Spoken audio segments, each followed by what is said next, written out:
Melohany idirantsika amin'ny famakafakana eto amin'ny trano fitenenana moa i Razafla amin'izao maraina izao avy tany amin'ny faritry Menabe tany izy io tany Morondava ny marimarina kokoa satria io moa tokoa tantely amam-bahona ny fiainana nanana fianakaviana ndao sy ny fahafatesana tamin'ireny loza nitranga tany Belle-sur-Mer ireny i Razafla dia avy namita didy ratsy moa zany ny filaza azy avy nandevina tany an-toerana izy dia hitantara amintsika satria maro ny zavatra mba tsy ataotsika hoe any amin'ny faritra lavitra andrina any le any Morondava dia tsy mba misy mahareny fitarainan'izy ireo fa adiditsika no mitatitra an'izay Razafla ny zavatra nitrangany an-toerana ny fijalian'ny olona amin'ny délestage ny tsy fandraisana karama ny olana samihafa izay mitrangany an-toerana miarabanao Razafla dia tonga solo tafaverina avy namita didy tany Morondava tany amin'ny faritry Menabe lazao anay ary ny vaovao. Voalohany indrindra aloha dia miarahaba ampitiavana sy ampanajana ny mpiaino ny Free FM rehetra na eto toerana zany na any amin'ny faritra satria maro ny olona miaino an'izy ity any amin'ny faritra ary dia miarahaba antsika rehetra mpiara-miasa eto. Voalohany indrindra aloha dia tsy hainy tsy saotra ny atao hoe ny ponina ny Morondava amin'ny atao hoe fiaraha-miory amin'izay ory tamin'ireny fahorianany tranga atao Morondava reny satria tsy olona ray ihany no nafoy tamin'ireny fa olona maro nefa dia nisy ny firaisan-kina tamin'io tanàna io ary dia nampiseho ny mahamalagasy antsika isika rehetra tamin'ireny fotoana ireny ny poniny Morondava ary dia niara ory dia nanao ny adidy rehetrarehetra ary dia nasomary navesatra za teo amin'ny fianakaviana ny fahoriana satria tsy olona ray io zany hoe nafoy fa olona maro dia mba azo atao hoe zaka ny fianakaviana ihany ka dia mbola fisaorana no atolotra ny vahoaka ny Morondava zay miaino an'ity Free FM ty ary dia makafy an'ity Free FM ty ny olona any satria ity no mba atao hoe jiro mirehitra any amin'ny toerana zay misy an'zareo zay anjakany délestage ny délestage moa any dia zavatra atao hoe karazana rano fisotro any miaraka amin'ny rano amin'ny pompy satria isan'andro dia misy atao hoe raha be indrindra adiny roa raha be indrindra adiny roa misy dia tsy mirehitra mihitsy anatin'ny ray andro ny amin'ny faritra sasany amin'ny Morondava io ny jiro dia fahoriana mihitsy zany ho an'io toeran'io satria nahoana amin'io toeran'io dia anisany atao hoe circuit anankiray andalovan'ny fizahatany izy io nefa dia tena potehina mihitsy zay dia mieritreritra hoe sao dia fanapotehana kosa ary zao hoe fanapotehana n'ilay circuit ny Morondava ahoana kosa moa ny eritreretana zany hoe restaurant mpandray vahiny nefa dia tsy afaka anana ny jiro ao aminy izy mba hitahirizana ny sakafo mba hampiretina any amin'ny chambre any amin'ny efitrano zay fatorin'ny olona fa dia groupe no atao ao le hotely na matana koa ao dia zany hoe tsy azo atao moa ny miady amin'izany satria tsy vidiny aminy mandra-parain'ny andro dia gododogodogodogodogodogodo ozy le groupe eo tokotany ianao am'izany mandovola matory ao trano tsisy atoriana mihitsy io le groupe io mba ampiasainy ka atahoana ary zany zavatra zany dia apetraka amin'ny fantatra loatra hono ny machine ao Morondava ao dia zany mahatonga an'izany dia misy manazava kosa nefa hoe tsy dia zany loatra fa misy zavatra tsy mety amin'io fitantanany jirama io hatrany atapony ka tonga any amin'ireny faritra ireny zay no mahatonga an'ireny délestage reny raha tadiditsika tsara moa dia iny moa dia efa atao tononkira foana ny ara-ponga miatona ny hoe fampanantenany Andriamatoa Hery Rajaonary Mampianina ny anafoana io délestage io ao anatin'ny telona enim-bolana dia izay zavatra zay nahoana ny sy tanteraka eny tsy Andriamatoa Hery Rajaonary Mampianina no andeha andray tomobile citerne ka anatitra carburant ranio fa ny fandaminana zay ataony kosa no tena ilana zavatra endritra satria nahoana iza moa no anatin'io jirama io zao am'izao fotoana zao Andriamatoa Rasidy aneno ao zay mpanolo saina ny filoham-pirenena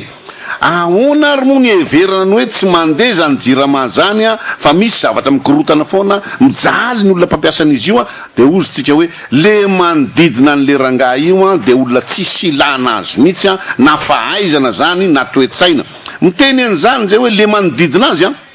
izy am'izany ahoana apetratsika eo izy aloha fa mbola iverenina ny aminy ny olona manodidina azy dia raisitsika ohatra zany ao amin'ny Herimady Andriamatoa Barinjaka mampiteny mona mihitsy eny izitsika miteny zao mba nisy fianakaviana mba nanantena hoe andeha ody any an-dafo satria avy namonjy fandevenana taty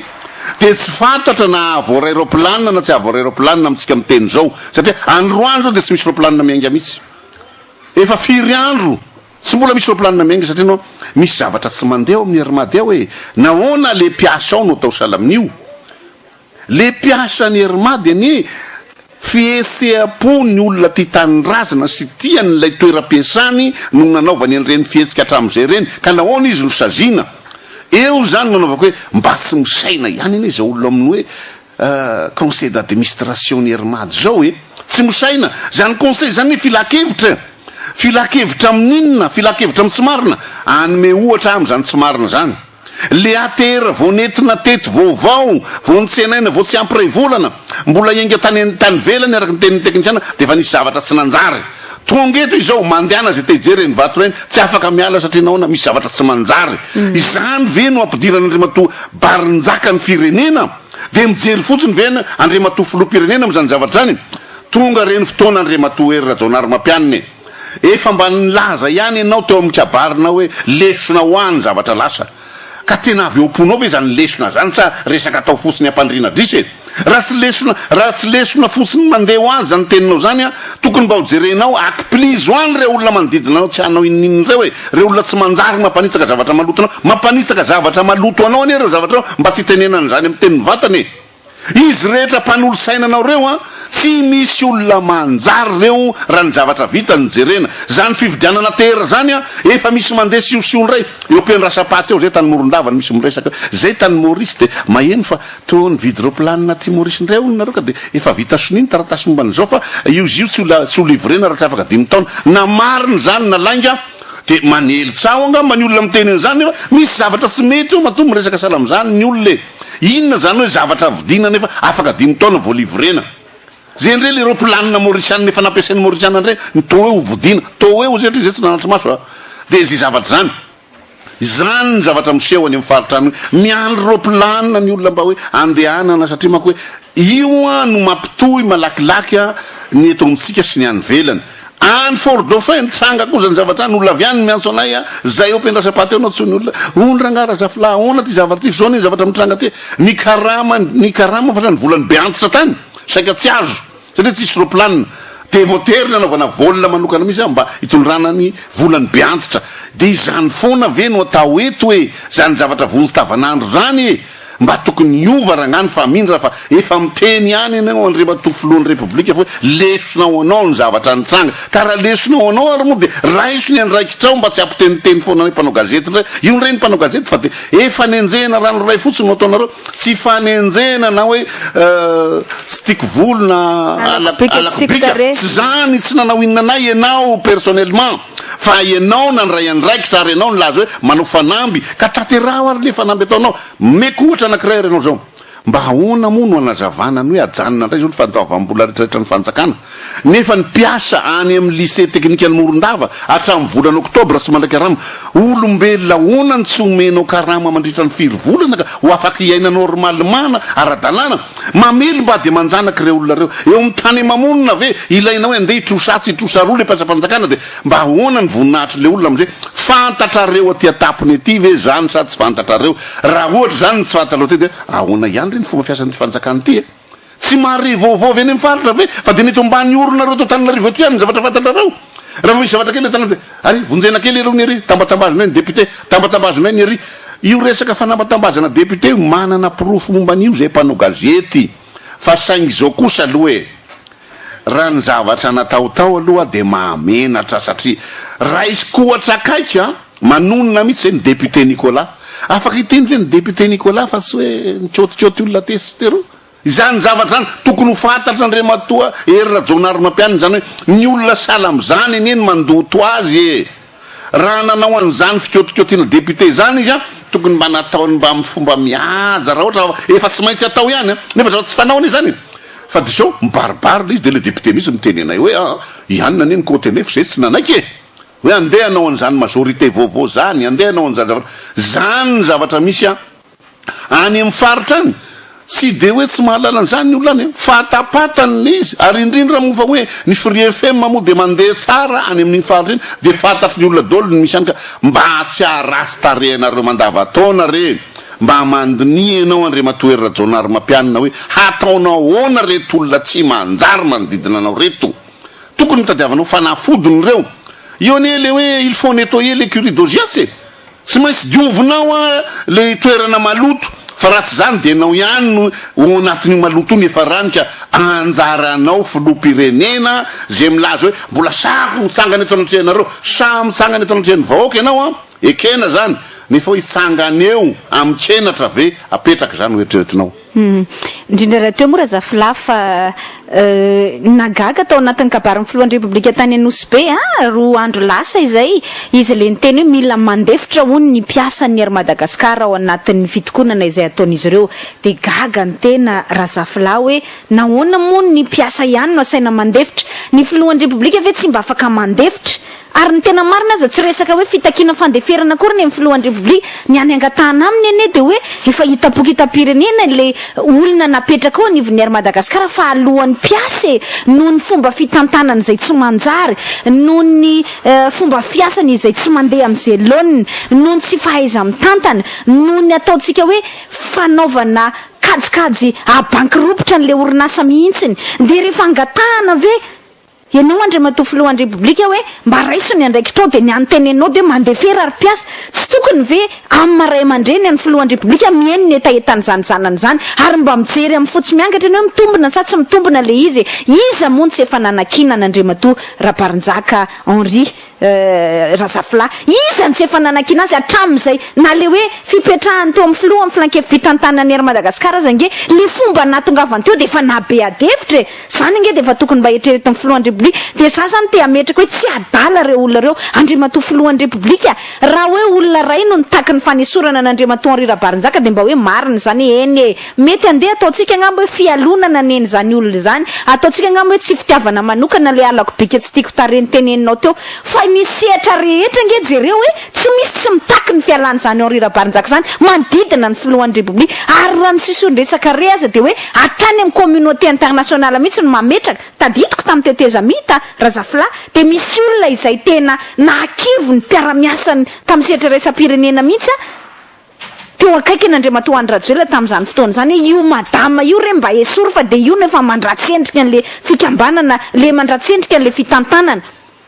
nefa rano moa nasorona ihany le madama nalefa tany amin'ny firenena any ivelany tany ary misy mihitsy miteny hoe Rabarinjaka ihany koa mba alefaso any amin'ny firenena any ivelany fa tena tsy mety le izy manao tamin'izany fotoana zany moa dia tovavy le teo amin'izay fitantanana ny teteza mihitsy zay tsisy nanankiana azy hatrany amina maramila ny civil ny fikambanana inona moa izy teo ny sehatra rehetra nisy teto amin'ny firenena nanankinany zany vehivavy zany daholo de nitenenina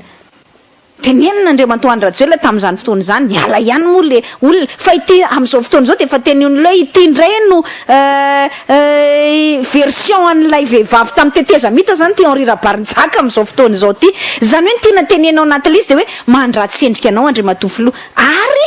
marina tokoa zay efa mba iny ianao aloha de efa mba afaka tamin'le rivodozany fofofo atao hoe déchéance iny de mba manitsy ny dia mba manamboatra zay tsy nety satria ohatrany hoe omena nouvelle chance zany andriamatoa Rajoelina Ramampiana ahoana moa ny ahafahanao manao zavatra vaovao amin'ny efa tota zay retsorina n'izy on peut pas faire du neuf avec du vieux ozy ny teny vahiny mazava be nge zay misy zavatra tota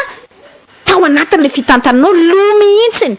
Nyange tamitsika mpanao gazety vao volana Jolay taona 2024 de efa nangataka ny fialan'andriamatoa Henri Rabarinjaka. Ny toy zany tsy misy secteur anankiray amin'izao fotoana izao ka tsy mimenimena mikasika ny Henri Rabarinjaka sy Rivo Rakotovao. Ary hatrany amin'ny communauté internationale any de mahatonga sy arenesana an'izany resaka zany satria ny tena moa mba miresaka amina chancellerie étrangère ihany, mba miresaka amina ambassadeur, mba miresaka amina consul, mba miresaka amina conseiller isan-karazany anatin'ny ambassade any. De matetika ireo anaran'olo roa reo miverina foana. Ary tsy any amin'ny sehatra resam-pirenena fa ny eto anatiny rehefa secteur menimeny ireo secteur misy problème reo olona anankiroa reo angendry matoa président mametraka olany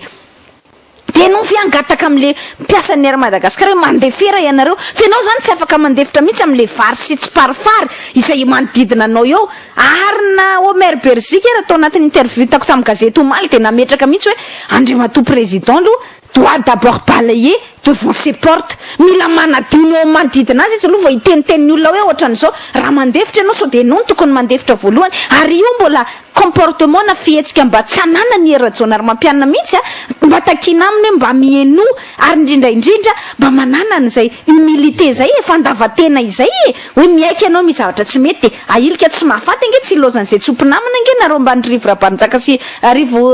rakotovosion ry rabarinjaka na esorina azy reo olo reo fa mba akisakisaka rehefa mba tena efa zany ange mety hoe endrika kely fa zany de efa mba aneonao am'le vahoaka hoe manana bonne volonté tokoa anao zany mba te hiala am'le zavatra tsy neteo aloha fa ankehitriny ange tsy hitanao zay fihetsika na kely fa ray vety aza va amin'ny era-jonary mampiana mba mampiseho am'izay hoe bonne volonté ny tena mba hiala am'le zavatra tsy nety izay nataony teo aloha izay fa raha ohatra izy tena mba manana maizy azy reo olona roa reo aloha mba hatombony voalohany indrindra any zany le tiatsika resanao anatin'izay adevitra izay raha zafla roli merci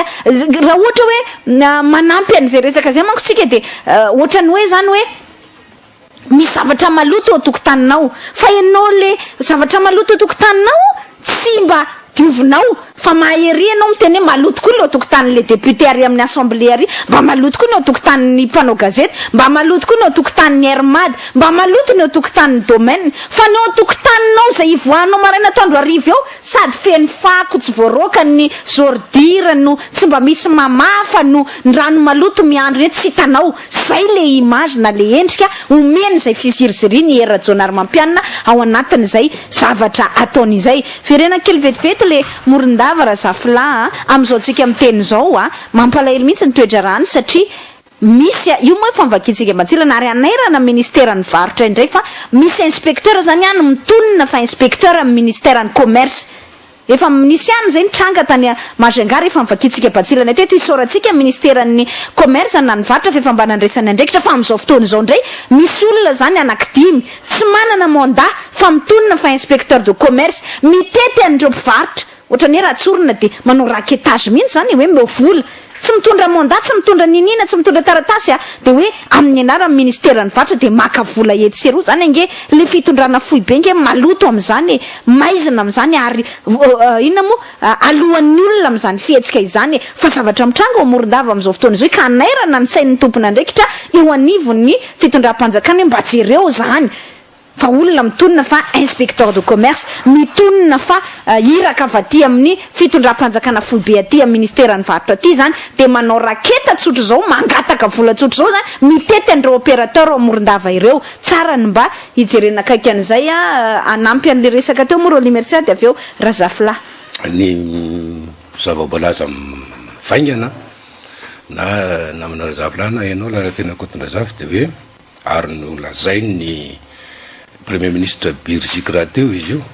zay premier ministre tamin'ny androny tetezamita zay nitantana teo ambany fahefany ny ministre ny vola sy ny tetibola tamin'izany fotoana zay filoam-pirenena amin'izao fotoana zao zany hoe fatany tsara ny fomba mampanony zany ny misongadina teo de hoe fa folo le tokotany ao andapa ao arak'le hira io arak'le hira io fa folo le tokotany mba ahafahany rehetra mijery hoe efa mba misy ezaka tokoa misy fietimboana ezaka am'izany hoe ifanatona ifampiresaka no ny tombotsoa ambonin'ny firenena fa raha ohatra ny tokotanin'olona ihany no tondrotondronao tanana ny tokotanin'olona ihany no lazainao ombieny fa maloto ny olona ihany ny teneninao ohatra ny mpiasan'ny era Madagasikara hoe mandeha nareo no ny tombotsoa ambony firenena fenao nefa ny atsendaniny tokony ho tsapanao fa le manodidina sasany enao ao mihitsy no manosika no manao zay tena ampidaraboka anao amin'ny tany ka raha ohatra ianao ka tsy eno tsy andray mba andray andraikitra tsy mba misy humilité ho zay lalatina rakotorazavy tao zany hoe fanetretena eno amin'ny fo madio amin'ny saina madio hoe ny tenin'reto olona rehetrarehetra reto nge sao de tsy araky ny lazaina amiko hoe tsy fitiavana fa mety ho fitiavana ihany amin'ty tombotsoa ambony firenena tombotsoa ambony firenena dradradradraina lavitra ty mety mba mety miova angamba ny donna lalatena rakotorazafy sy namana razafy la de fotsiny zao voamaly teo amin'ny télévision pirenena teo nahitana an'izany manazava le filoam-pirenena momba le hoe nisy projet de pacte de stabilité mivoaka avy tao amin'ny site web ny fiadidinan'ny république de le filoham-pirenena zavady no manazava hoe nisy nangalatra nisy miplagier le site web ny président de république de talanjona mihitsy raha ny tena manokana zany tena talanjona tsy hoe akory mirehireny tena hoe mahafitateraka ny serasera fa ny tena koa mba malala hoe mba misy koa ny hiérarchie amin'ny raharahan-javatra vo ny tenen'io le filoham-pirenena inona ny zavatra tonga de tonga ao an-tsaina sy ny resahan'ny olona rehetrarehetra eo ny eo amin'ny antso telefona andry tena mampime fa maninona le plagieur plagier tonga de miverina le taria am'le kabary tamin'ny investiture tany amin'ny 24 à 25 janvier 2014 le hoe nangalatra ny apahan'ny discours resaka masom-bahoaka nataony Sarkozy Nicolas Sarkozy fony izy hipetraka filohan'ny république ihany keo tonga de miverina ndray ny raharaha anakara iny nefa ny raharaha fahitatsika azy tao efa mba mivalimbalina tany anaty boritra tany anaty gony tany hoe tatara efa mivalina efa tany aloha tany zany de fa hoe mba samy vitariny zany fa be nitresaka natao tamin'ny de miverina indray fa maninona fa iza no milaza fa de iza loatra manodidina an'le filoha ao zay tokony ho tompon'andraikitra zany talian'ny kabinetra zany ny tompon'andraikitra voalohany mikirakira miaraka amin'ny talien serasera amin'ny fiadidinan'ny république zay tokony ho serasera rehetra eo aniva ny fiadidinan'ny république io ko maninona no avela no natosika le filohan'ny république ho mainy ny herinaratra ohatran'io électrocuté izy ny teny frantsay voan'ny courant fa nga de filohana république mihitsy vo afaka anazava an'izany hoe ohatra nisy plagiat sy ny rehetrarehetra tao anatin'le site webnay ny fiadidinan'ny république fa nga tsy tompon'andraikitra ray hafa any ambanimbany any talian'ny kabinetra simple directeur en informatique de fa afaka manao zay simple directeur en informatique ao anatin'ny fiadidinan'ny république de afaka manazava an'izay ary afaka manazava miaraka amin'ny lafiny teknika voilà mba hampinompino kokoa ny olona hoe nataony an'izao de nataony an'izao de scratcheny ohatran'izao de nataony ohatran'ity de mba minomino kokoa ny olona am'izao fotoana zao ianao le ny teny ianao olona faratapindrindra eto amin'ny firenena filohan'ny république nefa ny ianao nanazava tsy fanazavana ara teknika tsy mahazatra atsika eto zany any États-Unis any sy any Europe any misy an'izany hoe miplagier site web zany fa eto amintsika eto mino fa tsy mbola misy scratcher tena hoe tena mbola tena menjana be de maninona no filohana république mihitsy miteny zany satria na zay re le nisy naprisika azy mihitsy hoe tenemy président na tsy firarahina tsy mba fanorona an'le filoha akory hoe mba tsy mety nge raha vo ianao manao an'io fa manjary ianao mivoan'ny courant amin'io ianao no vetivitesin'ny olona amin'io resaka io fa aloha ataondeto mpiasa tompon'andraikitra mivantana am'ty zavatra ty zany ny profo mitohaka amin'ny tendany fa misy sasatsasany ao tonontsika teo mihitsy moa ny anarana ryrabary njake rivo rakoto vao hoe zany no mampirisika hita tsapa voatsapaitanana zany rehetrarehetra zany no mampirisika le filoham-pirenena le filoham-pirenena koa moa to mahagaga marina fa hoe namana teo raha moa namanao ny avaria amin'ny mapara sy ny avaria amin'ny andro rajoelona tary tsy ny ambahambanao nandaka azy no ny fiheveranao zay vision anao tany sy fiheveranao ara-politika tany hoe zao nitondrako an'izy ty ko maninony reto efa hitanao zao fa mitarika anao sy manosika anao any amin'ny farahantsana tsy le farahantsana le ari am'le anaovana any akoatra zany lalatina le anaovana barazy amin'ny manaraka eo fa tena farahantsana mangitsokitsoka de inona ny olana ho anao raha mba ohatra ka mba tsisy miteny konge hoe tapao ny lohan'le olole namanao reo mpiara-miasa aminao reo tsisy miteny an'za fa be de be ny fomba mamampahanao eran-tany azo atao ahafahana manilika olona anakaray raha ohatra ka hita fa hoe voatondrotondro ho ratsy manodidina ny tena jerevy tsara na frantsa fotsiny hitatsika tsara vo nanao nakara teo amin'ny toerana François Hollande nasiny premier ministre anakaray vo nandeha kelikely volana maromaro teo de fa tsapa fa hoe sady namany nefa an'io tena namany akaiky mihitsy ny premier ministre voalohany io fa rehefa hita zany fa hoe mikatso le izy a tsy miady le fiaraha-miasa tondrotondroany vahoaka frantsay le fandeha le fitondram-panjakana Hollande dia natinina tsy tiana nakisan'le olona ary napititra premier ministre vaovao ndray izy zay lalatena Kotorazafy ny anairatsika kely ny filohan'ny repoblika araka ny teny Razafy teo hoe so aza mihevitra anao fa de hoe mankala anao ny mpanao gazety rehefa miteny fa nitenena ny mpanao gazety hatram'izay ka hatram'izao ary mbola misy respect zany rehetrarehetra zany dia raha tena tsapanao de hoe mety manoro hevitra anao ihany angamba fa reto manodidina anao reto no nataony tony sanatry ny vavana diny lela sovaly pitarika voatiranao ny tapena ny masonao ka anjaranao io anjaranao maminany zany rehetrarehetra zany anjaranao mieritreritra an'izany faneny atitsitsika de nataotsika lalatina le Kotorazafy lohan'ny tenenanao Razafy manampy fanazavana fotsiny satria betsaka ny afatra tonga eto amintsika eto milaza hoe ka le inspecteur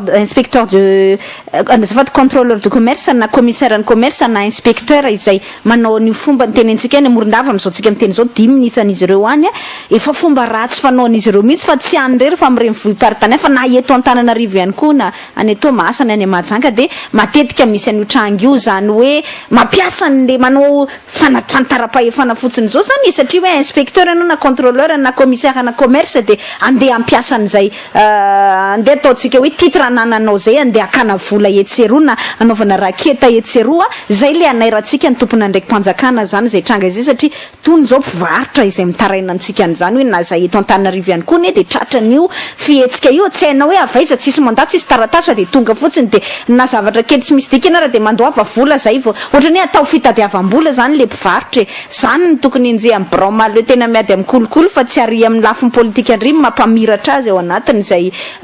fihetsika eto amin'ny firenena izay raha tena iady amin'ny kolokolo tokoa Razafy io ministère ny commerce io de fa mampimenomenona olona tsy ny ela mihitsy ary izy le voalaza any Morondava moa any moa de hoe tany lavitra andrina de vo maika manao zay tiany atao reo any ny zavatra fatara aloha de fanerena olona mandovolana eny misy any fa tsy hoe ny asany hoe satria ny vidinentanareo na ny facturanareo tsy mazava na ny taratasy momba ny fanaovanareo varotra tsy zay le izy fa tena ampitahorina fotsiny zao le mpivarotra ny hoe raha mbola tianao ny anoen'ity varotra ao ty de tsy maintsy manohany zao anao ary io matetika tsy de izy rery ny manao an'izay zavatra re fa misy manohana io le fanohanana ary avy aiza misy lafiny roa ao le olona ambony aty anatin'ny rafim-panjakana hatrany amin'ny présidence any mihitsy no miaro ny sasany amin'izy ireny dia ao koa lay zay fandaminana ny toerany any amin'ny mpitsara sasany satria io moa resaka fitsarana io de tena tsy hitany ilazana azy fa tsy ny mpitsara rehetra akoriny ratsy fa de misy kosa aloha de fa tsy mieritreritra zany hoe ferikapoka anao alohanao vao vita io zany moa ny refiny ankehitriny hoe mifandavam-bola ny fitsarana kapoka firikapoka nomenao fa milaminy io de sala am'izany ary ka iny raha ny resaka ministère de commerce sy ny hoe renyle contrôleur mandehandeha reny de zavatra tena fa sala am'rano fisotro ny olona ny mifaritra any zay lavitra andriny io ampijaliana amin'io ny olona fa niverenako le mandeha aloha de amin'iny le resaka le hoe tokony andefitra tokony fandamina ny piasan'ny hermady anaovako le teny vazivazy fandamina amin'inona fandamina amin'inona zavatra hita fa tsy mety ve de le olona no sainao mandefitra iza ny tokony andefitra ny tokony andefitra de tsy ilaina mihitsy zany zavatra zany eo amin'ny fitatana raha-panjakana tokony lalàna sy ny zavatra rariny sy ny hitsiny no apetraka fa tsy mila n'zany fandeferana zany raha misy olona ve na vita heliko eo anatrehan'ny fitsarana de andao fandeferany ianao fa salam'zao de ahoana ary rozy le olona anankiray nytaraina am'izay fotoana zay zavatra hafa anao ny resako an'izany re za ve mpitory de andeferanao le olona toriko etiny va zavatra tsy letina ataony ka io le fandeferan'io disy toeran'io eo amin'ny fitatana raha-panjakana tsy ilaina hiteny an'izany ny filoham-pirenena hoe fandefitra ny tokony ho izy de hoe izahay mpitondra re de manomboka am'izao de ampandeferinay ny ambomponay le tia vola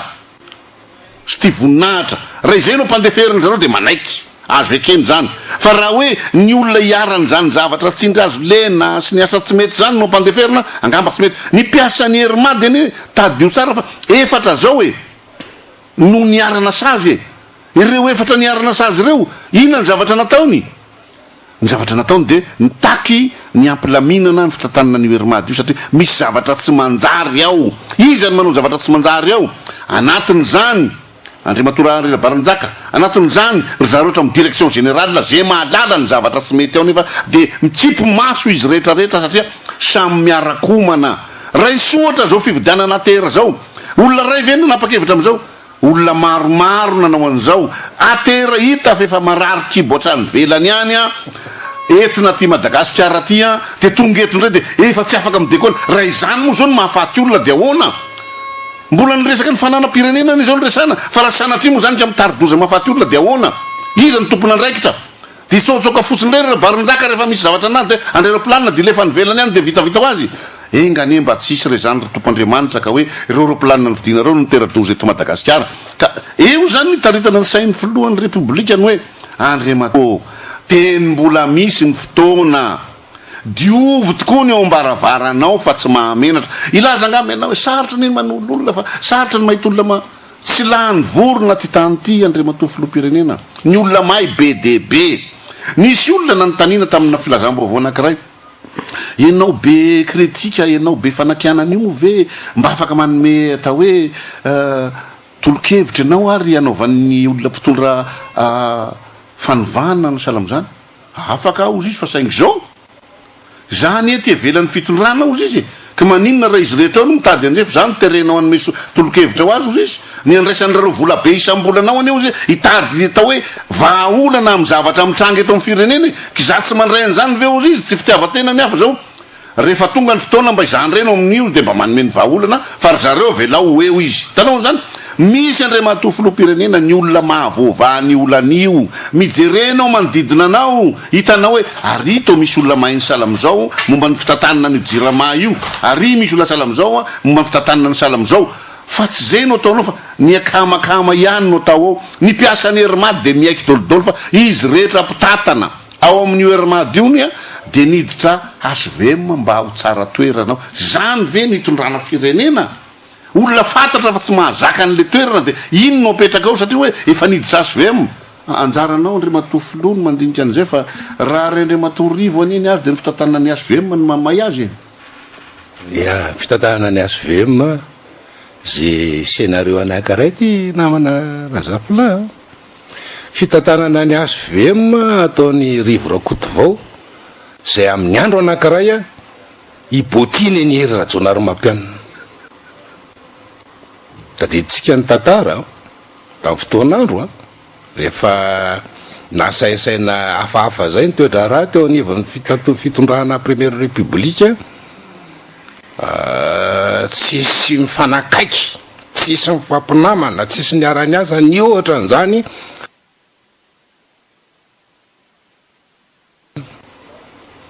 nefa de ny raha tsika ny tantara nahare fa faraparany tao am'izay rehefa raikitra le crise voasambotra mihitsy ara nasain'ny tompokila Philibert Ratsirahana Samborona tompokila André Resampa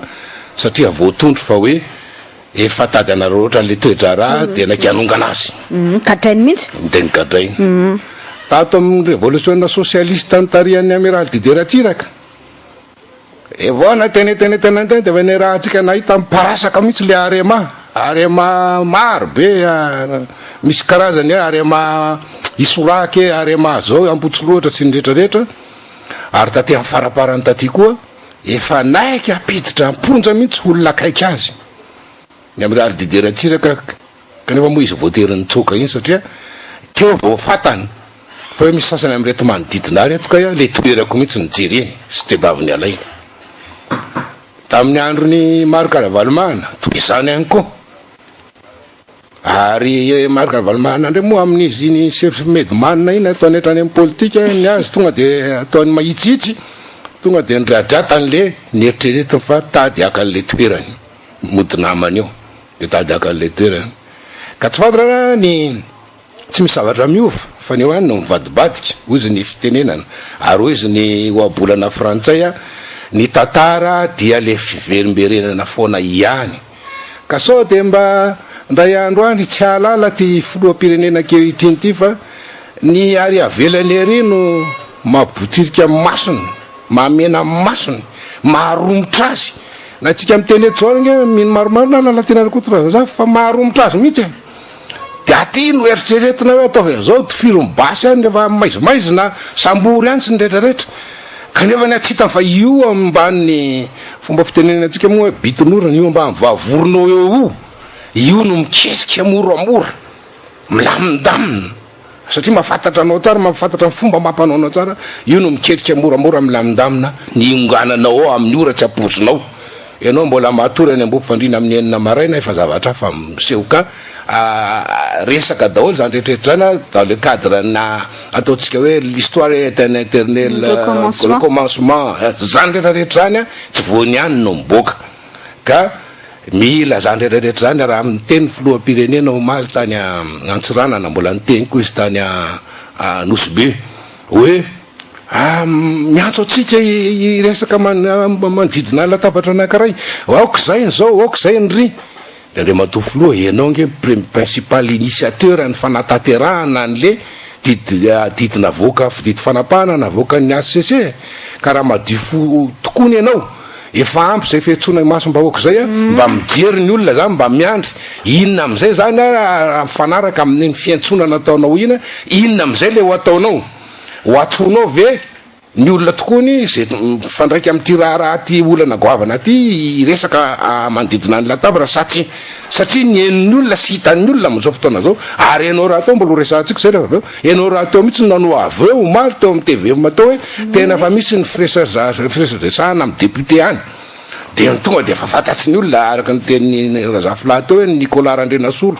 député mapara nefa mivadika député HVM kitsy rano manao kravaty mangamanga sy ndrehetrehtra am'izao fotoana zao de efa miseho lany ary mirehare am'le tsy fahaizana politika sy tsy fahaizana serasera de tonga de mipoerapoera fotsiny minehaneo hoy Tuliara zay dia efa hoe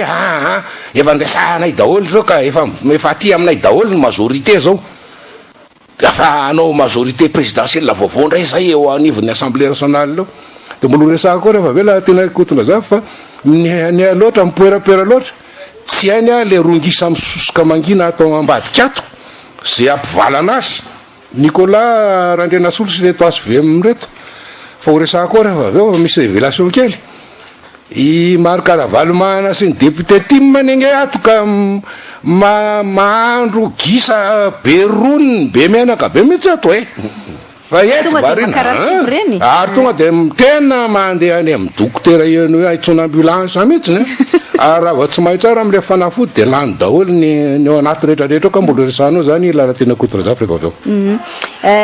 ny tiako apetraka ao anatin'ny famakafakana politika izay entitsika eto amin'izao atoandro izao rôle merciar Razafila de ny hoe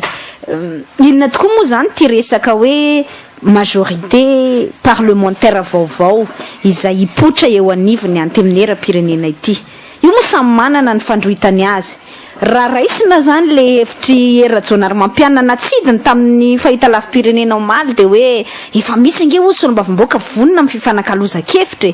oka aloha apetratsika tsara rôle merciar fa ny lalàna nge mandrara ao amin'ny 270 lalam-panorenana fa tsy misy fifanakaloza-kevitra azo atao zany amin'ny filohan'ny repoblika sy ny solombavam-bahoaka zany hoe raha ohatra zany ka tena te hanaja an'le lalam-panorenana Erajonary Mampianana de efa tena tsy mety mihitsy ny zavatra lazain'iny hoe fa misy solombavam-baoaka vonona amin'ny dialogue tsy misy dialogue possible azo atao zany ary zay ny mahatonga atsika mbola iaccusé na anometsiny ny fitsarana avy mbola lalam-panorenana foana hoe manaovanareo pacte de responsabilité mifanatona de mifanara zay manko ny dikan'izay tsy azo atao zany ary lalam-panorenana mandraran'izany Erajonary Mampianana tsy afaka hidinika amin'ny solombavam-bahoaka mihitsy na zay fotsiny anana de efa impossible tsy azo eritreretiny saina le pacte de responsabilité raha tsy hoe zany hoa de efa Jean-Luc Rakotoarisoa tenany mihitsy ny manome baiko an'le filohan'ny repoblika sy le solombavam-bahoaka hoe mandikanareo ny lalam-panorenana zay ny dikan'iny pacte de responsable raha vakina amintsika olombelona tsotra zany ny article 5 an'le fanapahan-kevin'ny HCC de hoe député président mandrikanareo lalam-panorenana miresaha satria manohitra ny andiny fa 450 ny principe na ny foto-kevitry ny fisaraha-pahefana séparation de pouvoir de manery anierina jaonary mampianina tsy resaka amin'ny solombavam-bahoaka raha tsy amin'ny alalana message écrit izay tsy azo asiana devitra kory fa manoratra amin'ny filohan'ny république de tapitreo iny qui ne donne lieu à aucun débat ozy ny article 94 any aloha zany de efa apetratsika voalohany iny zany hoe tsy azo ny saina eritreretina mihitsy zany hoe ndo hidinika andatabatra boribory présidence les députés inona no atao agnisiany stabilité na ny fahamarinany toerana ray zany zay aloha fa faharoa manarakaraka izany de ity raha vao manatsidika zany era jaonary mampianina hoe misy solombavam-bahoaka nge vonina ifanakalo hevitra solombavam-bahoaka zay hitapoky hitapirenena fa nanasoniana ny ilay déchéance na ny fanonganana ny filohan'ny république ohatran'le ny kabary tany Diego de gaga ny teny François Labanana moa ny filazany rehetra azy nanasoninga izy an'le requête le ino moa de mise en accusation na fiampangana ny era jaonary mampiana akory ny agagan'ny tena ny kabary izy tany amin'ny filohan'ny république hoe tena tsy alehany mihitsy reo député nanasonia ny ino moa déchéance na ny fanonganana anareo andriamatoa filoha fa reo de tena misy vola be mihitsy mamorona an'izany chiffre 24 millions d'ariary zany izy rangatya hoe misy 120 millions de FMG tao sakan'zarena fa za moa tsy nentina ndray izy mihitsy nefa nanasonia ary ao anatin'le raiky amby roapolo am'zato nanao latsabato mihitsy izy ary ao anatin'reo le nanao an'izay fandraisana anjara tamin'ny vote izay mihitsy izy ny tiana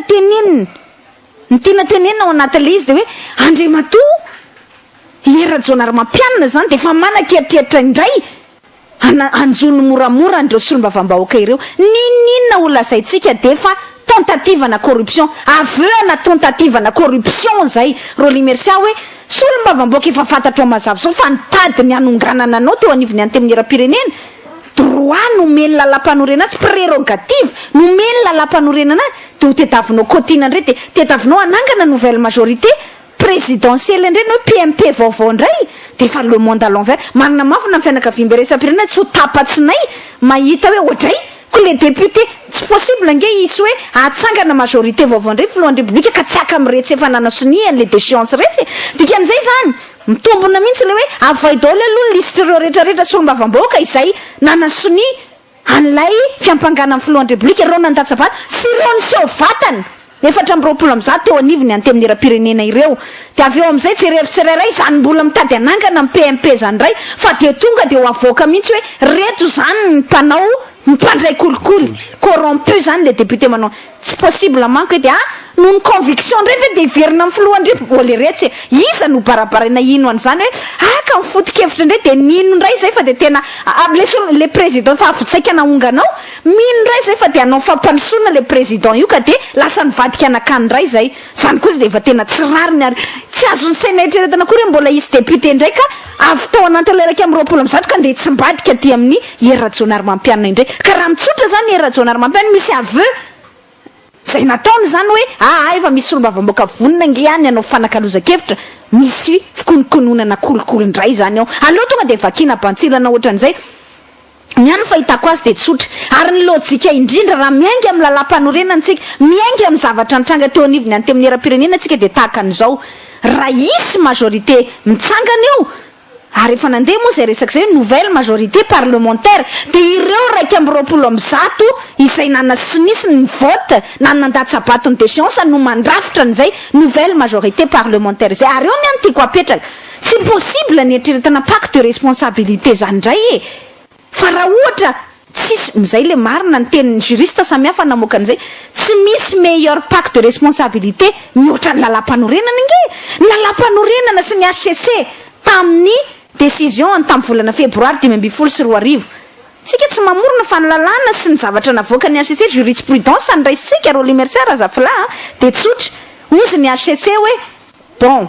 tsika ozy ao anatina régime anankiray zay semi présidentielle zany hoe ravitra endrika parlementaire zany io na tiana na tsy tiana izany hoe miaingany amin'ny solombavam-bahoaka ny fahefana fa tsy mipetraka ilay antsotsika amin'ny teny vahiny hoe primauté présidentielle io zany tsy hoe pouvoir discrétionnaire ny era jaonary mampianina manendry premier ministre fa rehefa miteny ny parlement hoe teny premier ministre tokony tendrena de manendry an'izay ary il doit prendre acte ozy ny teny vahiny tsy afaka manao ninina akoatra ny fanendrenany olona atolotry ny anty amin'ny era-pirenena prime ministre Pierre John-Armampiana zany hoe satria efa misy nouvelle majorité parlementaire eo anivon'ny parlement eo tsy misy pacte de responsabilité azo atao zany fa raha ozy ny solombavambahoaka hoe mila izahay gouvernement iombonana d'union nationale solombavambahoaka fotsiny inge manolotra anarany hoe ty atao prime ministre de tsy maintsy manaiky an'izay Pierre John-Armampiana ary ny HCC tenany raha fatoratsika amin'ny fanapahan-keviny izy no efa ny teny manao hoe tsy miainga amin'le parti na groupe de parti politique intsony zay prime ministre izay fa de miainga amin'ny hoe maro anisa en terme numérique zany hoe ny isa zany ka raha ohatra raika am'roapolo am'zato zany efa mihoatra ny maro anisy zany eo anivony any amin'ny era-pirenena manolotra anarana hoe tiany ataonay prime ministre raha atao zany zay fa tsy mila pacte de responsabilité zany hoe aniza amin'ny prime ministre izara seza makarosiny sy fandrebirebena saim-bahoaka zany fa les prérogatives nomeny constitution any député fotsiny ny ampiasainy hoe misy olombavambahoaka afaka manolotra ny maro anisa prime ministre satria anatina régime semi présidentiel isika araky ny namafisiny HCC tamin'ny asabotsy de manolotra prime ministre miainga zany ao amin'ny parlement izay prime ministre izay fa tsy anana ny filohan'ny république pouvoir discrétionnaire hoe tiany tiako tendrena de tendrena fa tsy maintsy miainga ao anatin'izay parlement izay de rehefa miteny ny parlement hoe tiany olona tianay atao prime ministre raha anao an'izay ny parlement raha ohatra isika ka hoe stable zany satria raha tsorina nge le pacte de responsabilité de hoe ndao anao gouvernement de zarazara saison ndray zay nge le izy raha tsy misy fandrebirebena saim-bahoaka tsy sanadalany saim-bahoaka am'zany fa hoe ty gouvernement iraisana de avy aloha iasa hatramin'ny farany de tsy voakitika ntsony Pierre John-Armampiana tsy misy déchéance antsony tsy misy fanonganana ny assemblée antsony zay nge raha tsorina no anatin'le pacte de responsabilité de zany tsotra fotsiny manao lettre d'engagement qui ne donne lieu à aucun débat selon l'article 94 na lapanoriana Pierre John-Armampiana za de miteny aminareo solombavambahoaka fa tsy andrava anty amin'ny era-pirenena ity tsony mba isiny le stabilité de manao an'izay koa ny député zay andriamatoa président de la république de manière unilatérale andry zareo any zany zay fa tsisy dinika ifanaovana amin'ny Pierre John-Armampiana ka hoe izy andray ny mahafinaritra sy metimety amintsika zay manko le tedavina takino anaty le pacte de responsabilité fa miteny fotsiny le député andriamatoa filoha ty ny taratasinay zay de manolotra nyty olona ty ho prime ministre raha anova prime ministre izy zany satria mety hoe tiany ihany koa ny prime ministre Jean Ravelonarivo de tazominy eo tsy fantatry zany mety teny zao aminay de Jean Ravelonarivo ihany tazominy eo na anolotra anarana prime ministre fa zao ny fanarahanao anatin'le izy de tsy kitika intsony ihany koa zay anao amin'ny alalan'ny déchéance zay fotsiny inge de vita tsy mila pacte tsy mila raha hafa tsy mila fandrebirebena saim-bahoaka sy fanatalana anty opinion publique ty makatsy makaroa am'izany pacte sy député anao dialogue sy ny sisy zany ary tsy mila an'izay fa nouvelle majorité parlementaire manana an'izay fahefany zay nomeny lalam-panorenana no amafisiny HCC tamin'ny décision tamin'ny février 2015 mbola no amafisiny tamin'ny décision tamin'ny asabotsy hoe ty régime ty de mametraka an'izay fiarah-miasa fisaraha-pahefana sy fiarah-miasa eo amin'ny fahefana-panatanteraka zany fahefana-panao lalàna izay mazava be ao anatin'izay resaka izay fa tsy misy ady hevitra tokony atao akoatran'izay fa andaninandro ary mbola mampitombona le teny rôly teo hoe de mbola iteny ray président de la république afaka ray volana roa volana ndao ifandray tanana ndao idinika ndao anao mbola zay foana ny andrebirebena antsika eto fa raha tena atao de atao ohatran'izay manaraka strictement conforme amin'ny constitution zay fotsiny any fa tsisy akoatran'izay rôly razafilany ny nouvelle majorité tedavina izy eo anatreha eo nivony anteny mera-pirenena lalatena kodra zaka de tsy iny le amin'ny fomba ofisialy sy tambahoaka mivantana mihitsy tamin'ny fanaovana ny paika mikasika ny fiampangana ny filohan'ny république iny hoe 12% no nanosony 2% ny fidy ary 4% mihitsy ny seho tao alohana ny vahoaka avy amin'ny alala mpanao gazety nanamafy hoe zay reto le miketrika ny ampitsaharana ny filoham-pirenena amin'ny asany zay no sady public et officiel nouvelle majorité parlementaire fa izay zao no ketrehana mafy nanomboka tamin'ny herinandro tao nanomboka tamin'ity fivetoan'ny herinandro ty ary ny enjakenjana mihitsy tato anatin'ny roa teroandro zao zay no ketrehana mafy ovana ka tsy atao hoe nouvelle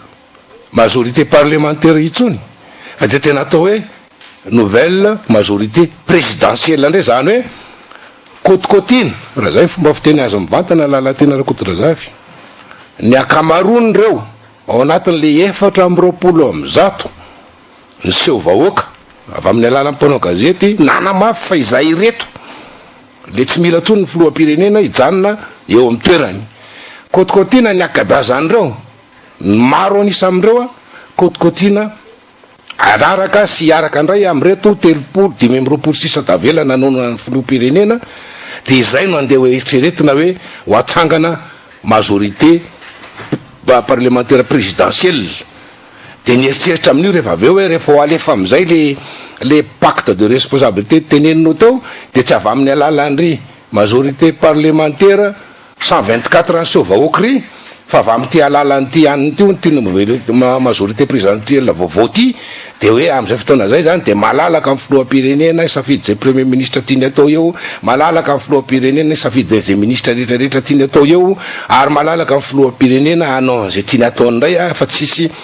assemblée nationale itsony ndray saitsangana ka anerinery azy na makabatsilana zavatra zay ataony zay io tetika io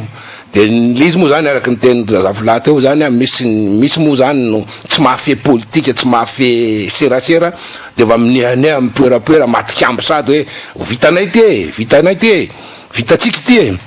de araky ny teninao tao la tena kotorazavy mitombona ary structuretsika kely le izy la tena kotorazavy tsika manana an'le hoe brigade des journalistes d'investigation